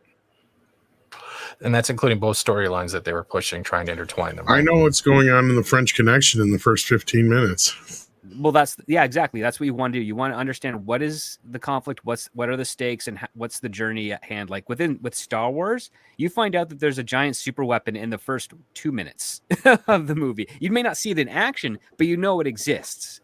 Or at least you're presented with the idea that the Empire is this imposing thing just because of the Star Destroyer, right? Like that alone, almost like a tease for what we're about to see down the road. But it is at least there. It's all, we have this thing. We're introduced to a princess.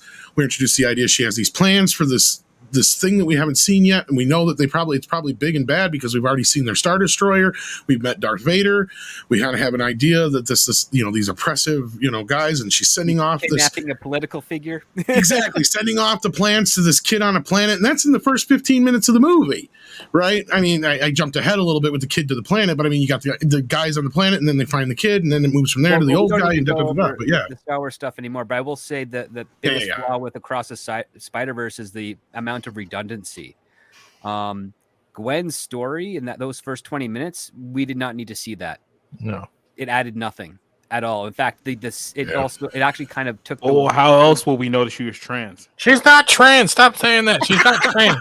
Stop insulting my cyber. Where you got that from? What movie you're watching? Actually no. It's seriously. It's the internet. is doing it here. Oh, good, because of her haircut. That makes sense. No, it's more than that. No, it's not The conversation that she has with her father when she returns has Yeah. more impact on its own than the setup of everything, because they're going over the same story beats in a far more concise and dramatic manner. And the fact that her behavior with Miles up until that point kind of gives you breadcrumbs that something was wrong is far more effective that way, because it makes more focus, because this isn't really her story. And then Miles is repeating the same things over. He wants to be an adult. He wants to go on his own.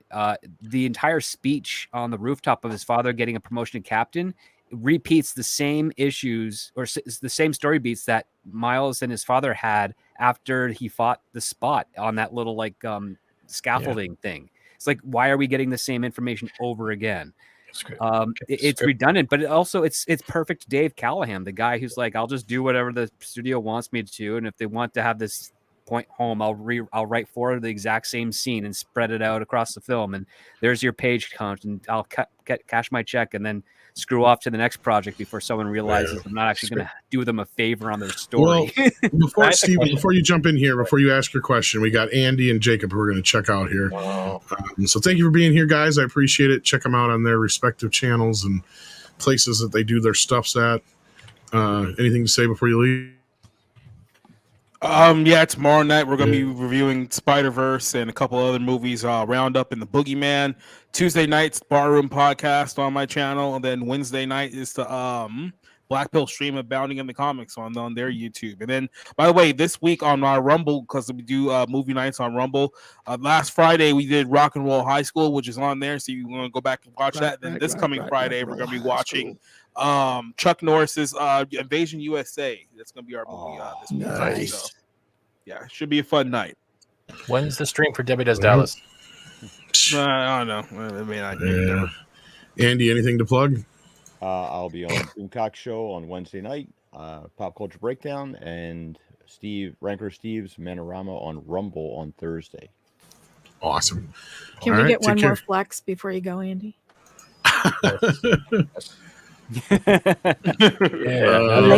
Ladies, thank you. 6. I love Damn it. I call the left one 6. Thank you, guys.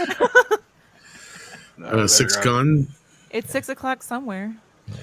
It's 5 o'clock somewhere. All right. Thank you guys for being here. Bye, everybody. Bye. See ya. Bye.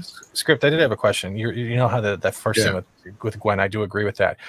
Should have been put during the other scene where she's actually meeting her dad for the second time. That should have been placed on flashbacks within that scene. Flashbacks. Okay. I'm just asking. So yeah, I agree that scene, the second one, was better. It was more emotional. I actually got more attached to it on that one than I did on the first one, the opening one. So I agree with that one. Oh no, I mean, every time a new character is brought into, they literally stop the story, give you 5 to 8 minutes about who they are, throwing in a little bit of jokes, and then they expect us to jump back in with the same momentum as what we had beforehand. That doesn't work psychologically to audiences. They don't retain pacing of stories that way. All right, cool. Now flex your guns for a Script. Yeah, do it. Hold on. I think I might got something. I got whoa, what the hell? Baby. Close I can close I can do the flexing. He does it fast enough. He's like, I don't know. Ali Gate. Okay, Billy Badass says for $10, Tom, the studios decided that Keaton's Batman didn't have a Robin or Bat family, and you just have to deal with that. Those 4 movies aren't the Iron Man movies. I don't have to deal with shit. Let me translate that. That means thank you for your super chat. No.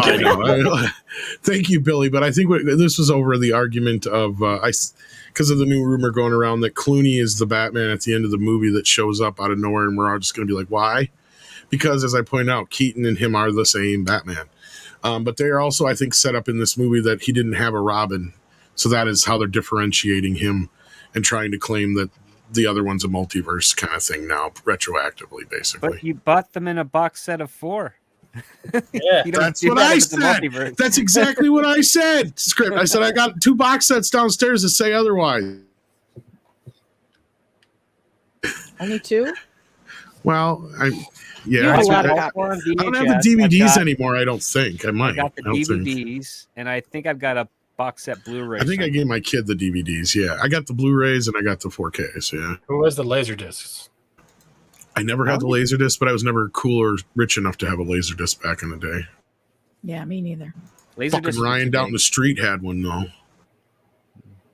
But I would just copy his Laserdiscs on video.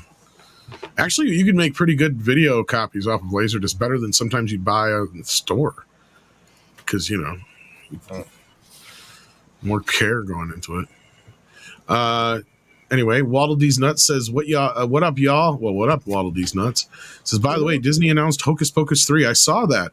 I still say, even as bad as the second movie supposedly was, they were so freaking stupid for not releasing it in theaters. I hated the first one. Yeah. Not a fan of it, but they were dumb. That was money left on the table, and this is the proof right here. I think it's fascinating that they're announcing projects when there's no one that can work for them to write it. That's because it was probably either already written or, it's not going to get done for a probably going while. to be a Chat GPT situation. Are you sure? I heard they're just going to run with Bette Midler's Twitter. It's going to be Hocus Pocus 3. Where's my check mark? I'm a huge Hocus Pocus fan, but I still haven't watched the second one. But if it had been in the theater, I definitely would have made the time to go see it. But now, since it's on streaming, I knew I didn't have to go out of my way to. I'll give you one hint. I believe it's a straight black man. That's the reason for everything that went bad, not a straight white man. Oh shit. Yeah. Wow. So, that's edgy. a good one. Well, and that's the thing is, I don't know if this comes out this year and they're just announcing it now, then this movie's been done already for a while and they probably filmed it right after the other one. Otherwise, they're setting it up for next year, which, script is right. They better hope this shit comes to an end soon here, because that means they got to start shooting it within the next couple months. And they're losing money. So they want to bring it out for later this year. October. Well, this year, I'm saying if this year, that means it's already done and shot, is what I'm saying. Script. If I don't next year, think that's the they've got case. September's the earliest they could. That's what I'm saying. Exactly. That's exactly what I'm saying. Script is they've got like 3 months at most to hope that this strike is done, and or they already have a script to start shooting with, because otherwise there's no way it's going to be done by next October. But they had nothing to announce, like no cast, no release date, just the fact that they're making one. So that's literally all anybody knows about it. considering the cast, I'm sure they'll all return. It's not like they're that expensive right now. When's their Elemental film dropping? Because Failing coming out. That comes out next week, doesn't it? Really? Or is it the week after? No, it's the week after. I think it goes up against Flash, if I remember right. Oh, goody. That's going to be fun. I'm not 100% on that, though. But no, I don't think Disney's even planning on that doing well, because they just shit-canned a bunch of Pixar people. The Hidden says, is the Transformers exosuit linked to Rebirth episodes? I'm not 100% sure on that. I'm not a huge Transformer person. Does anybody here on the panel know? I know this is the first time hearing about it, but I do know the exosuits. The ones like that, 6, I know the Sam song. Witwicky and his son wore in the movie. So that's all I think with the exosuits that Spike and his dad and Spike and his son wore. Those are the only exosuits in Transformers I'm aware of. Yeah, and they were actually built by the Transformers, and they could make them transform too, right? Into cars, yeah. Yeah, without destroying their bodies on the inside. Yeah. How does that work? That's not how the Force works, Script. What their whole body just sits in the main chassis, and then the limbs are just remote controlled. But what if it twists around and oh man? It doesn't, because the main chassis stays as it is. Like it could be armor that they built for them, because I'm looking at one of the pictures now, and it looks more like an oversuit than like an exosuit, like an Iron Man suit. So unless they're not transforming, because I'm not seeing wheels or anything on it, so it could be just armor. Could be. Valiant Renegades here. How you doing? He says, still trying to figure out how to cancel this credit card. What up, y'all? You better not. Wait, I got a question about membership. When's your next member stream, Tom? Andre said something about this week. I don't know why you put me on the spot. Well, he doesn't come on Midnight Sedge After Dark. What?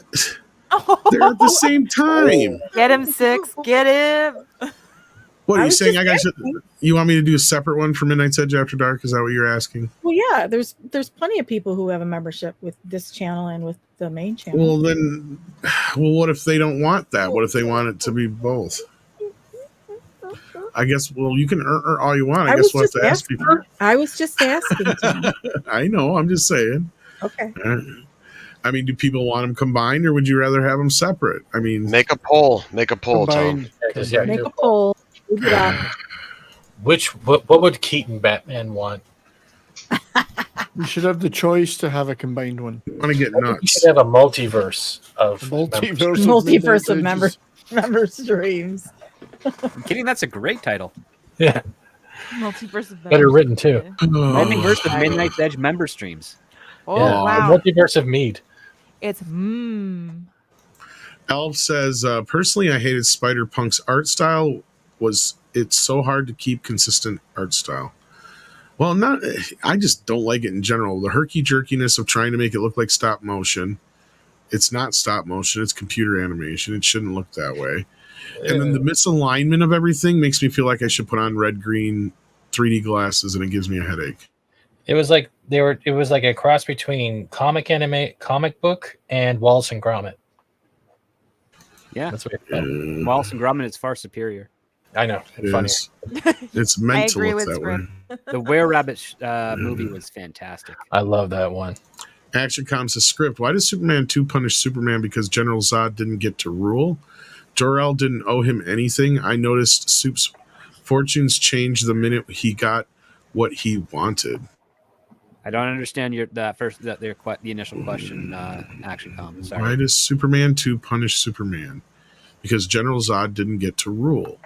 Jor-El didn't owe him anything. I noticed Superman's fortunes changed the minute he got what he wanted. Yeah, I need some connective tissue there. Yeah, I don't understand it either. Yeah, that's like gibberish to me. And 6 has become a member now just to guilt me. In the chat with more concise. Yeah. Because I'm curious as what you're asking here. Yeah. Like, because I know Action Tom. He's very very astute cinemaphile. He's just trying to cram it into a $10 super chat. That's all. I think it's problem the characters. Yeah.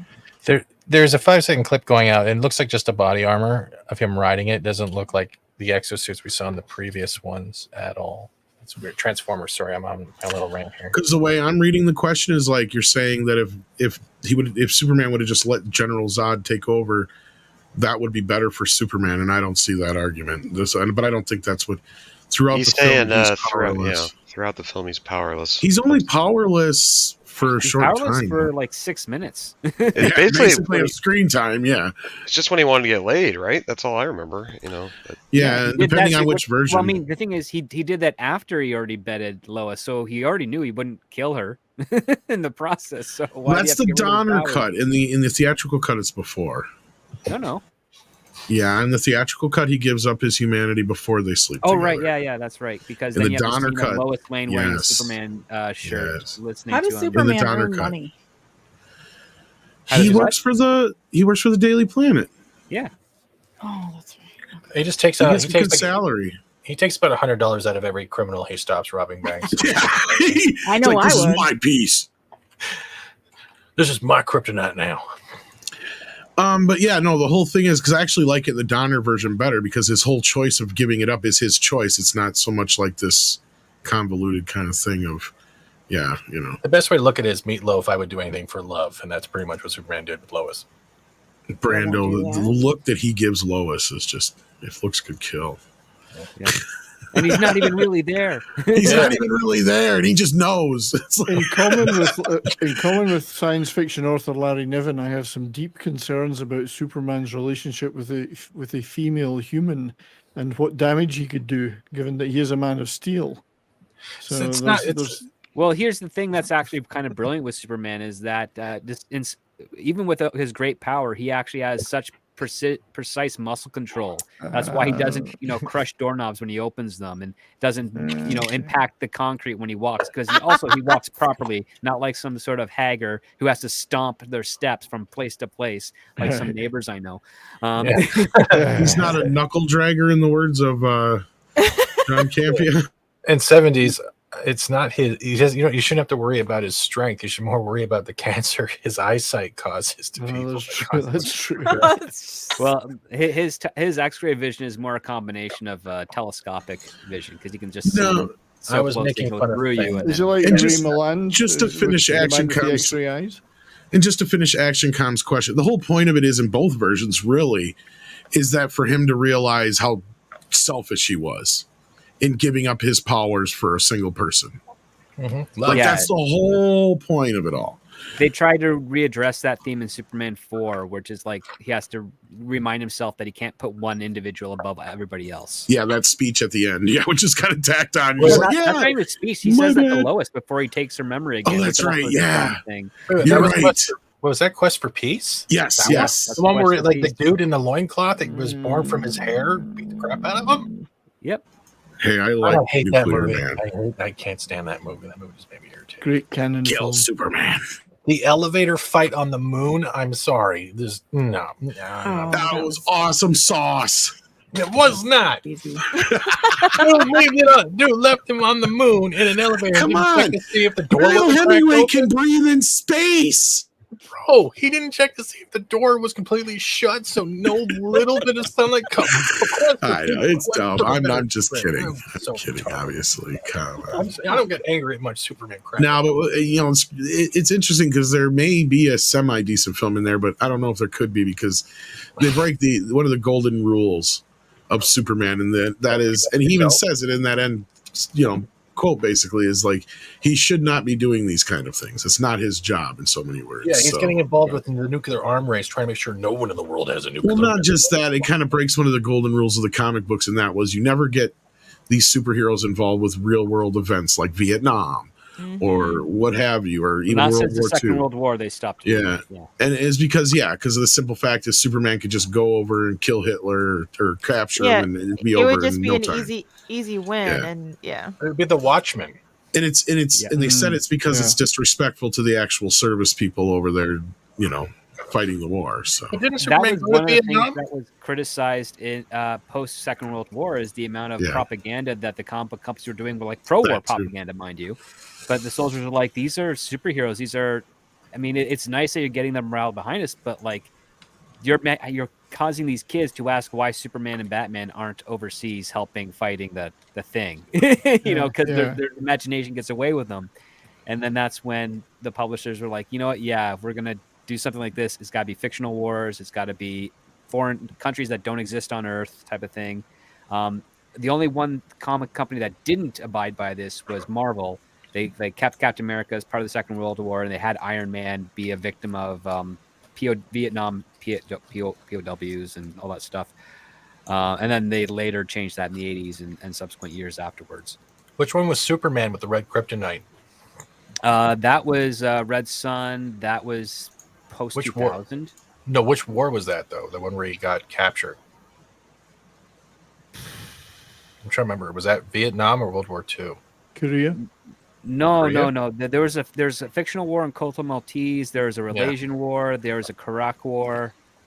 If you're talking about the one where he gets captured and then tortured and whatever that BS, I don't Sodomized? know. Yes.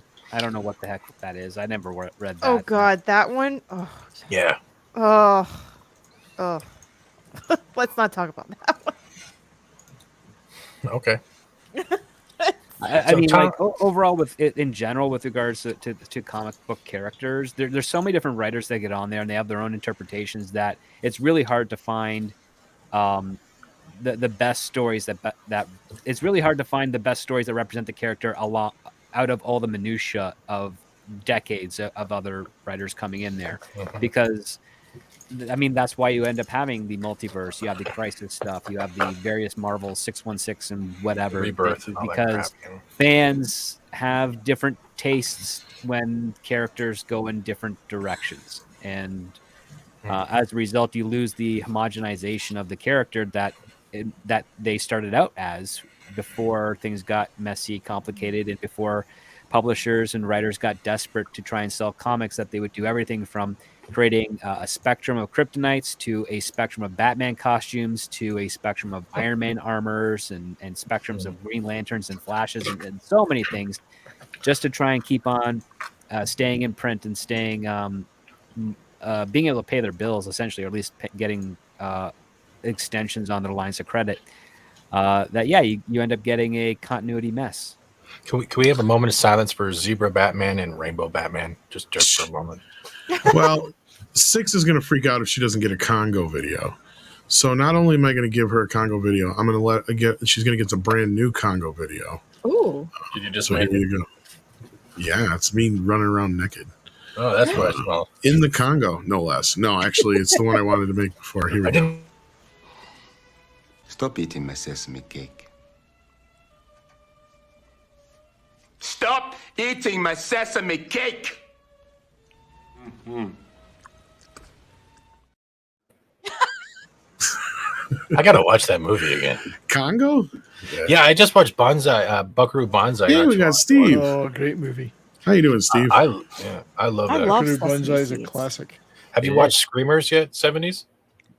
Screamers? Has Is that an old Peter movie? Weller in it as well? Yeah, Oh, it's yeah, one where they yeah. kill the robots that evolve under the sands of. Yeah, so years ago. Yeah. They're also replicant robots too. Yeah, it's pretty Yeah, they self. Yeah. Yeah, I love that Great movie. stuff. That's one they haven't made a game Big on that could fan. actually work. Mm. No, big fan of that. Yeah. And we actually have him. Jeez. We actually have RoboCop coming out this year. You know, where the actual game is coming out this year, supposedly, where you're playing. Yeah, as September. It's supposed to be. Yeah, I'm hoping I get review copy for that one. I will comply. Dead or alive, you are coming with Taco Bell. That's right. Then Action comes to Zod's story feels like karmic retribution. He seems to be taking Earth away from Superman because Jor-El denied him Krypton. He had no idea that Superman was the son of Jor-El until Yeah, after he not already conquered until Earth. what about 2/3 of the way into the movie? Lex Luthor told him. Yeah, In that's the White right. House. He'd already taken over the world. He just That's wanted right. to rule a planet. He didn't care what planet it was. I can bring you Superman, the son of Jor-El, the son of our jailer here. He is the Superman. I remember that. Yep. I found his weakness. He cares for these mortals. Like pets, I suppose. Yeah. But that is the actual true weakness of Superman, is that he cares, and his care can be exploited. In fact, one of the things that I'm writing about on my Patreon is how one of the best types of character flaws you can have is exploring the abuse attribute to whatever flaw or whatever positive that they have. So if they're too much caring, they abuse how much they care. If they're too frugal, they abuse how much they're cheap. Or if they're too giving, they abuse how much they give, because that can give them great conflict. And that's one way to do that, as opposed to, let's say, speculatively, the character flaw of Batman in the Flash leaks is that he gave up because he's alone, as opposed to someone who's like, say, so committed that he hasn't given up, and that obsession is what risks his story. That's why this You had to story show us was that so one. good. I have all those still sealed. Oh, the I have a Doomsday love-hate storyline relationship is with so that one. good. Yeah, So good. That's Love in a with really me. nice condition. Mine fell apart because Mine are still my in the dog plastic got it. bags. Mine's in the black. I have all the bag. funeral for a friend's, but this Action is Com a whole book with all of them. brings up the point that, but the screenwriter making an active decision not to let Superman win until Superman kneeled before him. Well, he's Well, also he won tricking before he Superman in that moment. Yeah, like He won before he kneeled. Like, that's the thing. He went. Yeah, into that's thing the before, trick. and Yeah. all the lights happened on the same fight. That's not. When he reversed the machine, he with was the safe power. inside while The the lights were on out here. Yeah, the funny thing is like you had what is it? Zod always would be like, "Our son of our jailer's here." And then you remember the start of the film where they're trapped in the Phantom Zone. Like, have mercy for a good 5 minutes, and all of a sudden, they're like, haven't learned anything from have mercy. I'm going to just beat the crap out of the guy's son. Well, and I know Script Doctor and I have discussed this a little bit, and I think I've talked about it with like Clobby and a few other people, but Superman 2 needs one more recut. I like the Donner cut, but it needs one more recut, and it's because I don't think Donner was as involved with the cut as he should have been, and that's because he tried to avoid being around whenever they were dealing with Lester footage. And now with the technology, you could possibly even fix the screen test scene to feel better than it is. Like, you could do some deep faking and actually make it look better. Like, you could even probably use some of the footage from the other version and deep fake the faces on and still make it work in some ways. But I don't know. There's still things you could do. I've seen people do some amazing things. I've seen people trying to fix Superman 4 already. So you can't fix that one. But I like the one with Pryor. I'm sorry, I'm going to stand by that one. I did. Yeah, Pryor, that one's Pryor fine. is my But favorite. like, for instance, that scene with Mariel Hemingway going into space and all that business, and when he killed. Okay, actually, I'll show it to you here because it's actually pretty cool. It's not the elevator scene. You're not trying to traumatize me, No, are you it's there, before Miles?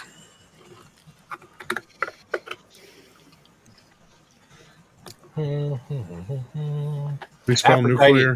While we're waiting, if you guys are a Superman fan, Aphrodite did Drum Bass remix using the original score. Yeah. So if you can find Aphrodite Superman, look for the DMB remix. That comes from, I think, the late 90s, early 2000s. Great song. Oh my gosh. This is, I can't rewind it. It won't let me, but here's an ad that this is going to guarantee some box office for Transformers. You got Peter Cullen. Marine, and I said, I'm going to an audition. I'm going to be a truck. And he started laughing. This is an advertisement He right said, now. a truck. And I said, this is a leader. This Now I want is to a watch this hero. whole fucking and thing. his demeanor just changed. He just went, oh, Peter, if you're going to be a leader, be strong enough to be gentle. I've seen this. This is good. And I said, my name is Optimus Prime from the planet Cybertron. Oh my God. That sounds so cool. Myself. It sounded like, and I was convinced I This is was going to going make to me get fucking that cry. This They is are an going to make emergency. so much fucking money. Oh my God, Sorry. Ryan. Yeah, they are. I'm sorry. They are. You don't even Well, need see, this. and the thing is too, because there was that animated show Beast Wars or whatever that came out a long time ago, and I even grew up with that too, and it's kind of like my generation, we would be. That's gonna come. They're gonna come out and see this. So it's they might, but they're not gonna recognize them because the gimmick with Beast Wars is that they had organic appearance, but were robots inside. And on top of that, Beast Wars was a Canadian animated and produced show. In Canada, it was called Beasties, but when they branded it for the United States and international, they called it Beast Wars Transformers. Yes, and it was one of the few shows where the writers literally had no ending in mind, and they didn't realize that they could link it up with the original G1 cartoon until midway through writing of second season. I remember that. Really? That was it took a huge change. Next thing you know, the moon opened up, turned into this weapon. Everyone got vaporized and changed by the mutations, and then we got the whole. I remember that series. It was great. It shows the time of how the animation went from when it started to what we are at now. It was a great evolution. I love that show so much. For this movie coming up, though, you want to sell it, get rid of all the audio and just play You Got the Touch over top of that trailer and play it and see how many people go crazy. It'll probably be in the movie because it was awesome. Rise. But all right, I want you to see this because this might make you believe there might be a decent movie somewhere in Superman 4. It just needs some reworking. They see no longer in space. Oh, is that loincloth? Get him out of here. Oh, yeah, I hate that. Get it off the screen. I hate that. Okay, so he did it before he even got into outer space.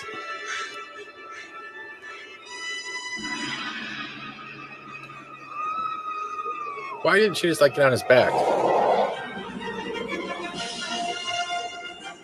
Yeah, that works. How? What's weird about that one? As soon as he picked him up, the gravity of him got faster. Oh my god! What's cool is this guy did all this shit on his own. Like he clipped it out of the movie and what happened to Earth? Well, he's taking him farther than the moon this time. He's dumping him into a fucking wormhole. Oh, there's just a black hole just going out there, right? Yeah, man, he's like, I ain't fucking around this time.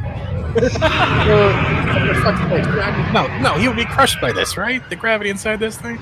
Superman can obviously travel faster than the speed of light. Yeah, so he would be able to get to one place in the galaxy to another. What I love is even that little poof at the end is such an 80s fucking effect right there. That's what I love is this guy actually went to put in that kind of love and detail into it. Look at that. It looks like Superman just cyber flushed, like spatially cyber flushed him.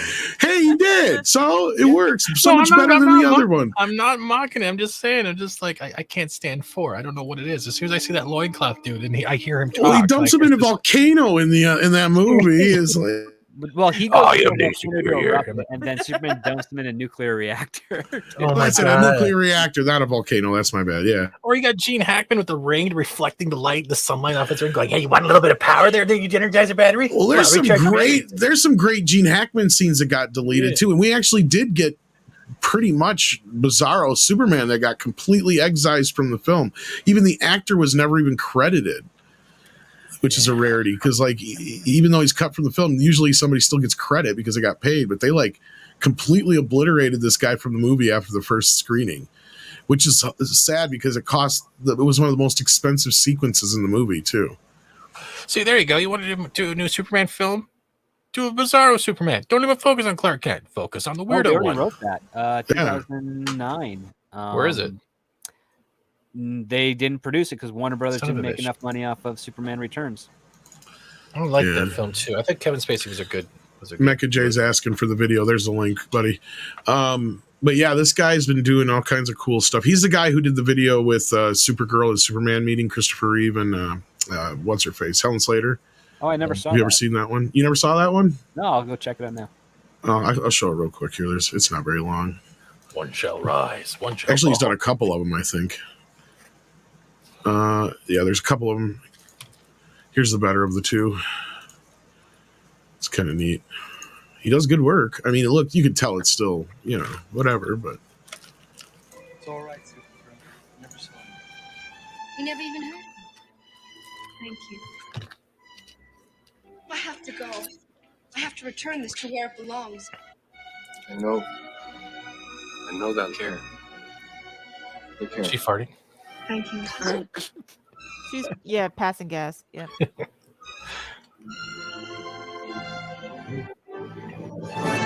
She was going to hit her head on the way out there. She was flying a bit too high.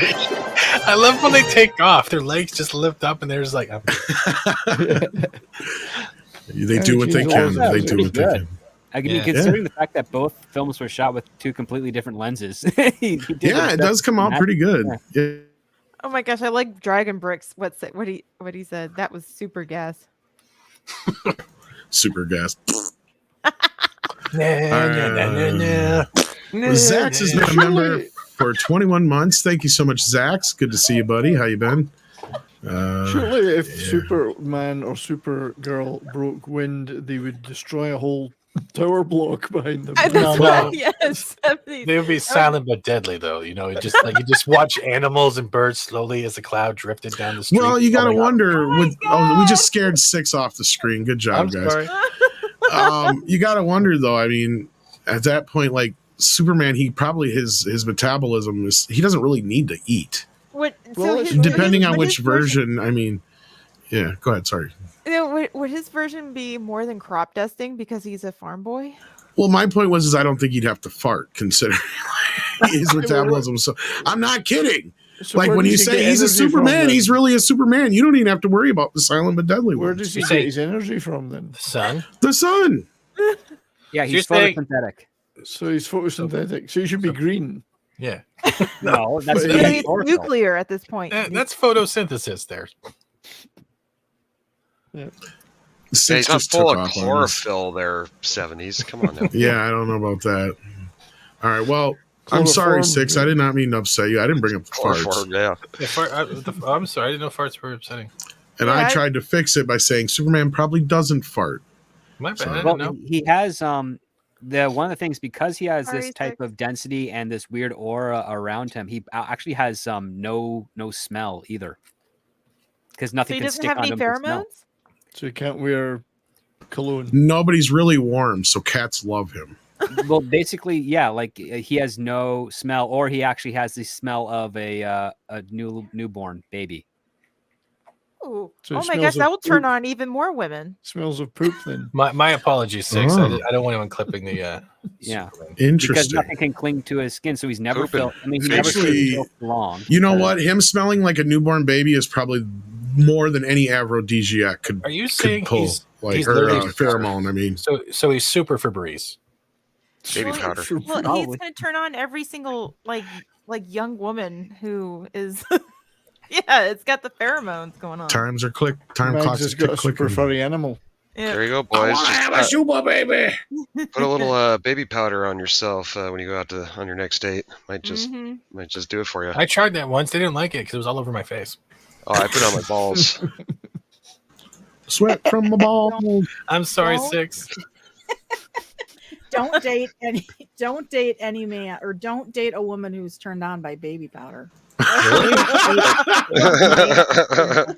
to put it on my snowballs. Oh my god. That means her clock's a ticking, huh? Mm-hmm. Oh, look at the giggy. Yep. Why does my You look so happy. Why does my baby powder smell like baking soda? What's She's going like, on here? it's 12:30. It's time for bed. Time for That's what she's- bed. I Yes, guess but that's our cue, guys. No. Kitty says, No, I can put her down. I'm just trying to. well, we just met her. We don't need you to put her down. I mean, yeah. she's got a lot of life to live, I'm sure. Jesus No, Christ, I'll we wake said. up at night. We didn't Why get would so you- lethal here. It's Midnight's Edge After Dark, not Euthanize After Dark. Come on. Hey, how about an update on Sadie? Oh yeah. Sadie, come here. Actually, she doesn't have her cone on right now, so How is she doing? she just ate her lunch. Come here, so people can see you. For lunch. Last time on I'll supper, lunch, whatever. She just had her pill and her. She's got to get her ears cleaned out as soon as I'm done here. That's what I'm waiting to do. Come here. Come here. People can't see you there. Yes, they can. You gotta come over here. Come on, Come over Sadie. here. Come on, Putz, you gotta come over here. There she is. Oh, look at her. She looks happy. You look so good. Aww. Yeah. Yeah, we go in Tuesday. But she's got the cone off for now because I got to do her ear meds here as soon as we're done. That's cool. She's Yeah. it's like ear cleaning stuff. I had But it yeah, actually her run sores out back earlier. here. You can't really see. Oh, look at her. Look at her face. She's like, I must suck. Face. Just And she's rest. she has her head on your armchair. Oh my god. Well, she loves pets. Now I started something. What a good puppy. She's just sitting there singing, "You want to be starting something? You got to be starting something. You ain't gonna be stopping nothing once you done started something." Because now she's gonna bug me. Yeah. Oh, no, that's a good puppy. Come here. Sit down. Be good. We'll be gone in a minute. Just don't let Yeah, Maggie she sit said around that her saying putting her down. I did not mean that. No, I meant like going to bed and snuggling. That's what they call it at the office, too. Putting it to bed. Fuck up, Fat Steven. Oh, Lord. Yes, This one's Tuesday wearing a white is mask coming and a in. long cloak. No. I want to thank everybody for helping out with that. That's been great. I appreciate it. Here's the link for those who probably are going to ask, because otherwise I'm sure Six is going to put it in there anyway. So here you Yes. go. Yes, please put in the chat. There you go. Thank you so much, guys.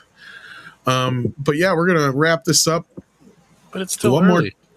more time. Here's a look at our new sponsor, Flip City. This magazine is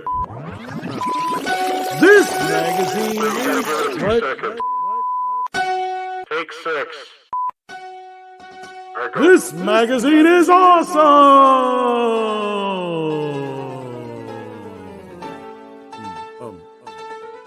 It's funnier than the last. It's funnier than the last editorial I read from Scott Mendelson, says Tom Connors. Sign up today for Flip City Magazine. It's hilarious, humorous, and all kinds of other synonyms I can't think of at this moment in time. Flip City Magazine. Use our special code MIDNIGHT to get 10% off. Get it digitally or in paper form. That's right, we killed a tree just for you. Check out Flip City today. It's real? It is. Thank you for sponsoring us, Flip City. Cool. Looks like Awesome. It's a like Mad TV. Mad Magazine type of thing. Yeah. Yeah, it does. Yeah. Greatly needed. Better quality. Yes, it is. I Yeah, miss actually. Mad TV, though. It's got some really cool art in it and stuff. Yeah. Very much in the vein of Mad Magazine. So check it out. I noticed Mandalorian had some nipples on the outside of his arm. Yeah, I saw that too, Script. It was inspired from Batman and Robin. Which link did I share wrong, Six? That you put in chat, it's not a hyperlink. Like you can't click on it. Oh. You can't? Well, you could, but nothing happens. Oh. That's what you know. All right, well, I'll work on that. Maybe I got to get it fixed. Okay. Try this. Maybe this will work.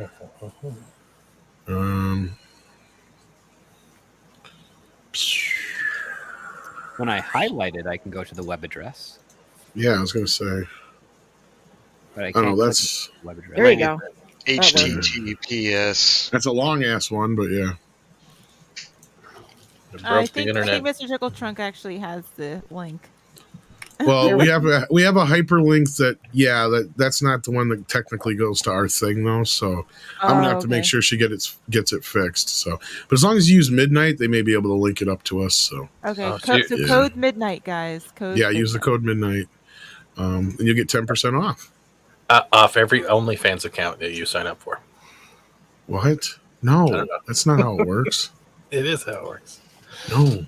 That's not how it works. If it does work, I'm coming back and asking you questions, though. All right. Did we get through all the super chats and member chats? I think so. I think so. Yes. All right. Well, thank you so much, guys, for being here. Check all these guys out. Six, you got anything coming up? No. All right. Steve, you got anything coming?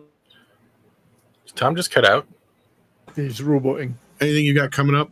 Yeah. Tomorrow morning, more System Shock remake. We're gonna do some of that. Script. We might do something maybe this week if you're on the spot. Either Jen or Starship Troopers, right? Yeah. We can get up for that. Yeah. I think so. Yeah. He left me to die numerous times. Well, I was killed every time. I never even survived it. Well, your buddy chose hard mode. That's not my fault. That was funny. That was funny. Actually, that's the one where I had the better chance of actually living the harder mode. Yes. Yeah. If you're a fan of Starship Troopers, pretty much you're killing massive bugs, building a base all in first person with 16 to 64 other people. Is Denise Richards there with you though? Only on the shower scene, but you have to No, look real quick. She's the pilot. She never got down and dirty with the Marine. Oh, sorry, I was getting confused with Izzy. Dizzy was a guy in the book. Dizzy? Dizzy was a guy in the book. Yeah, and he never made it with Rico. I'm going by the movie, not the book. I didn't read the book. What is happening? I think we're doing our outro. I thought. Yeah, you can find me. I'm sorry. You can find me on my channel. You can find me on Rumble. You can find me on Twitter. You can find me doing games or popping up on the Pro Show or VR show. And if you've seen a thumbnail on any of those channels, I've pretty much done them. Thank you for having me, Tom. No problem. Megs, what you got coming up? Well, if there's a Toxic Femininity going on tomorrow, I will be there. Great, because we missed you. You haven't been on in a while. I know it's been a long minute. So I'll be on tomorrow night for that. And Tuesday, I don't know. There's always something going on. All right. And then Thursday night at 9:30 p.m. Eastern time is my Final Fantasy VI Pixel Remaster game stream, and I am joined by my co-host Mr. Tickle Trunk in the chat. So Mr. TD, nice. Mr. and Mr. Tickle Trunk play together. Yes, pretty much. And we On banter Monday back nights, and he's forth. Tickled. Someone's I got a new name for him on Monday nights. It's now Mr. Tuckle Trunk. Oh, Mr. Tickle Tunk? No, well, he's tucking his trunk. So Wow. Why? Because he likes to show his support for the ladies. Yeah, he loves the ladies. He likes You don't support the women by hiding your kickstand. He hides it in his void train. So yes, he is my co-host on Thursdays at 9:30 p.m. Eastern. So you can find me on Rumble, on Kick, and on YouTube and on Twitter. All the same name, Magitech Mag. So I am actually multi-streaming on Kick and YouTube at the moment for a game stream. So This Final Fantasy sucks. Final Fantasy VI is awesome. It's the best one. Yes, it is. I was just continuing Valiant's bad joke. I know from earlier. Yeah. All right. And 70s, what you got coming up? Tomorrow is my weekly Monday live show. It's only Talk and Roll, 3 p.m. Mountain Time, and I will be doing a tribute to Ray Stevenson, who passed away sadly when I was on holidays. So I haven't had a chance to make a video. yet, so I thought I'll do a whole live I stream. think Andre is going to try and join you too. Yeah, and obviously you're welcome to, Tom. I lots of have Punisher very talk. little to add to that. Yeah, like I mean, I know of him, but you guys, I would not want to get in the way of the fans. So yeah, Punisher Warzone is my favorite Punisher, but also that's about all I've seen really. Yeah, Rome, Black Sails, Book of Eli, Kill the Irishman, great mob movie that he was the lead in with people like Christopher Walken and Val Kilmer in that movie. He was the lead. Lots of other great stuff that he did. RRR, particularly recently, was the fantastic villain in that. So one of my favorites. So I felt they need to do a whole show about Ray. So looking forward to that. There's a lot of Punisher stuff.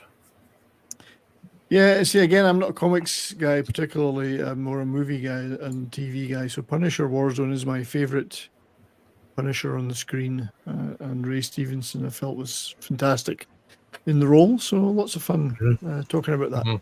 Somebody has to tell me how VR almost started a riot. I guess I missed that.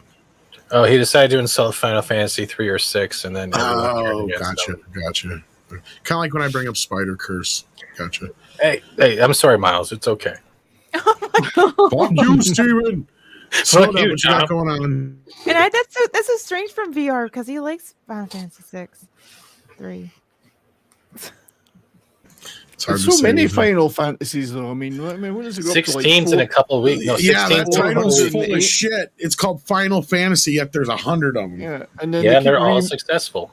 They keep remastering them. It's in the title. It should have been the last one. No, not remastering. They're remaking. The Pixel remaster was for the original NES classics. That's all they did. Remakes is the Final Fantasy. Which is the best one, in your opinion, Steven? 3 and 6. Three in the Final US. Fantasy 3, 1994. Yep, with all the glitches. If you're going to remake, it's 7 and that was from SNES days. Snowdub, what you got coming up? Yeah, Snowdub, what you got coming up? Because Sadie wants to go potty. I've never played Final Fantasy, so I ain't got nothing to add to that. But I got Taco Tuesday with Mexican Iron Man. He likes to pop up over there once in a while. And also, I got the Cotton Council on Saturday nights. I'd love to do a stream with you, Tom, where we talk more horror. That's for sure. We need to set something up about that. But you mean I will be hanging out with horrors. Maybe. There's some hoes in this house. Terror beyond belief. Horrors and horror, actually. So because there's horrors and horror. Yeah, there's the show.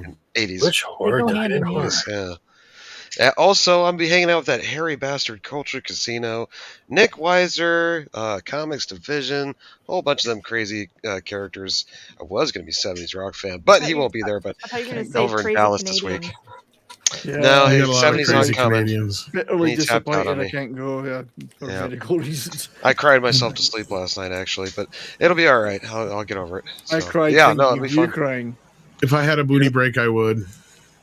If you're going to be in Dallas, come hang out with us. It's going to be a lot of fun. Speaking of Canadian script, what you got going on? My Patreon had the review of Across the Spider-Verse, and I'm going to have another couple of posts this week on character flaws and exploration of that, and sometime on YouTube the video portion of that Patreon review will drop, and who knows what happens next? I don't know.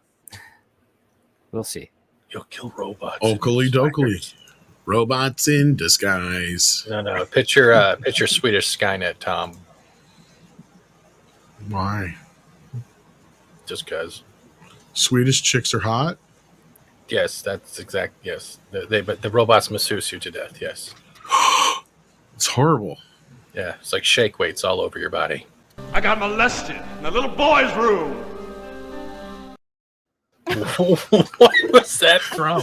I said, I can never remember the name of the movie. It's a really dumb, bad movie. That's what it looks like. Yeah, it is. I thought it was Toxic Avenger at first, but it wasn't. No, it's like it's this weird plot of it's like Night Stalker or something like that is the name of the movie, but it's like this guy who kidnaps his wife after she suffered some tragedy. Yeah, after she's trying to recreate the tragedy to bring back her memory because she's suffering from amnesia. Exactly what script just said. Yeah.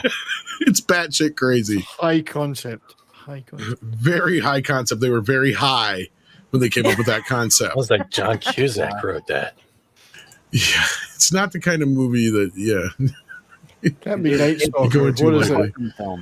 It's like I can't remember what it's called. It's like Night Stalker or Night. I don't think it's Night Somebody in the chat always remembers it. Night RLM Stalker did it was- once. Night Stalker was a TV series. Culture. Richard It's something Ramirez. like that though, and Let's do it. they talked about it on Red Letter Media. It's not once. God. Night Fever. Try googling that Night line in your history and see how bad you're. Is it Night Fever? It might be Night Fever.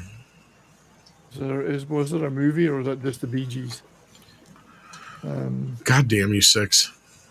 Hey, I like hear Miles Morales. I you, saw it. It's not. Is it Night Killer? Is it that lame? Is it Nocturnal Emissions? No, I think it might be Night Killer. Yeah. I think he's right. I think Raphael's right. I think it is. Because it was cheesy as Time Cop. I was about to say that. It was bad. It's bad. Yeah. This guy That's looks like 1990, I think. Yeah, it's like early 90s or something like that. This guy looks like Steve Gutenberg. That's the fucked up I part. got molested in a little boy's room. That's also the giveaway that he's a cop. The way he runs away. He's a cop too on top of it all. You're right. Yeah. I got molested in a little boy's room. I think I pooped myself. All right. Yeah, Who is that, He kids? appeared. The actor appeared as Doctor Strange in a 1978 Yes, TV movie. he's the Doctor Strange guy. I've Yes. never seen that, but I've Really? seen pictures I of it have it. before. Jessica, I have it. opposite Jessica Walter, who looks stunning in that movie as Morgana. I gotta swap the audio for that. Too. Oh yeah, she does. She does. I need that clip too. I'm gonna swap I'll it over. see what I can do for you. I need that clip as well. Can I be included on that? I think you guys need it for your show. I'll see what I can do here. I'm just down a rabbit hole with these movies, Tom. I've forgotten about that Doctor Strange. I think it's on my other. I think it's on my other hard drive. But no, I actually have that 70s. Shout Factory released it as a limited edition. Wow. So Mr. does Tickleton- to get a copy. I'm gonna Mr. have to see Tickleton that says, now. "Please, Tom." He wants He's Yeah. begging. Raphael's Night Killers, made by the same filmmakers, Troll 2. Oh, God. Oh my god! You mean the Goblins? The Goblins movie? Yeah, yeah. We're on Oh my God. That movie, yes. All right, kids. With that, let's get the hell out of here. I got 5 pieces of candy. I got a chocolate bar. I got a quarter.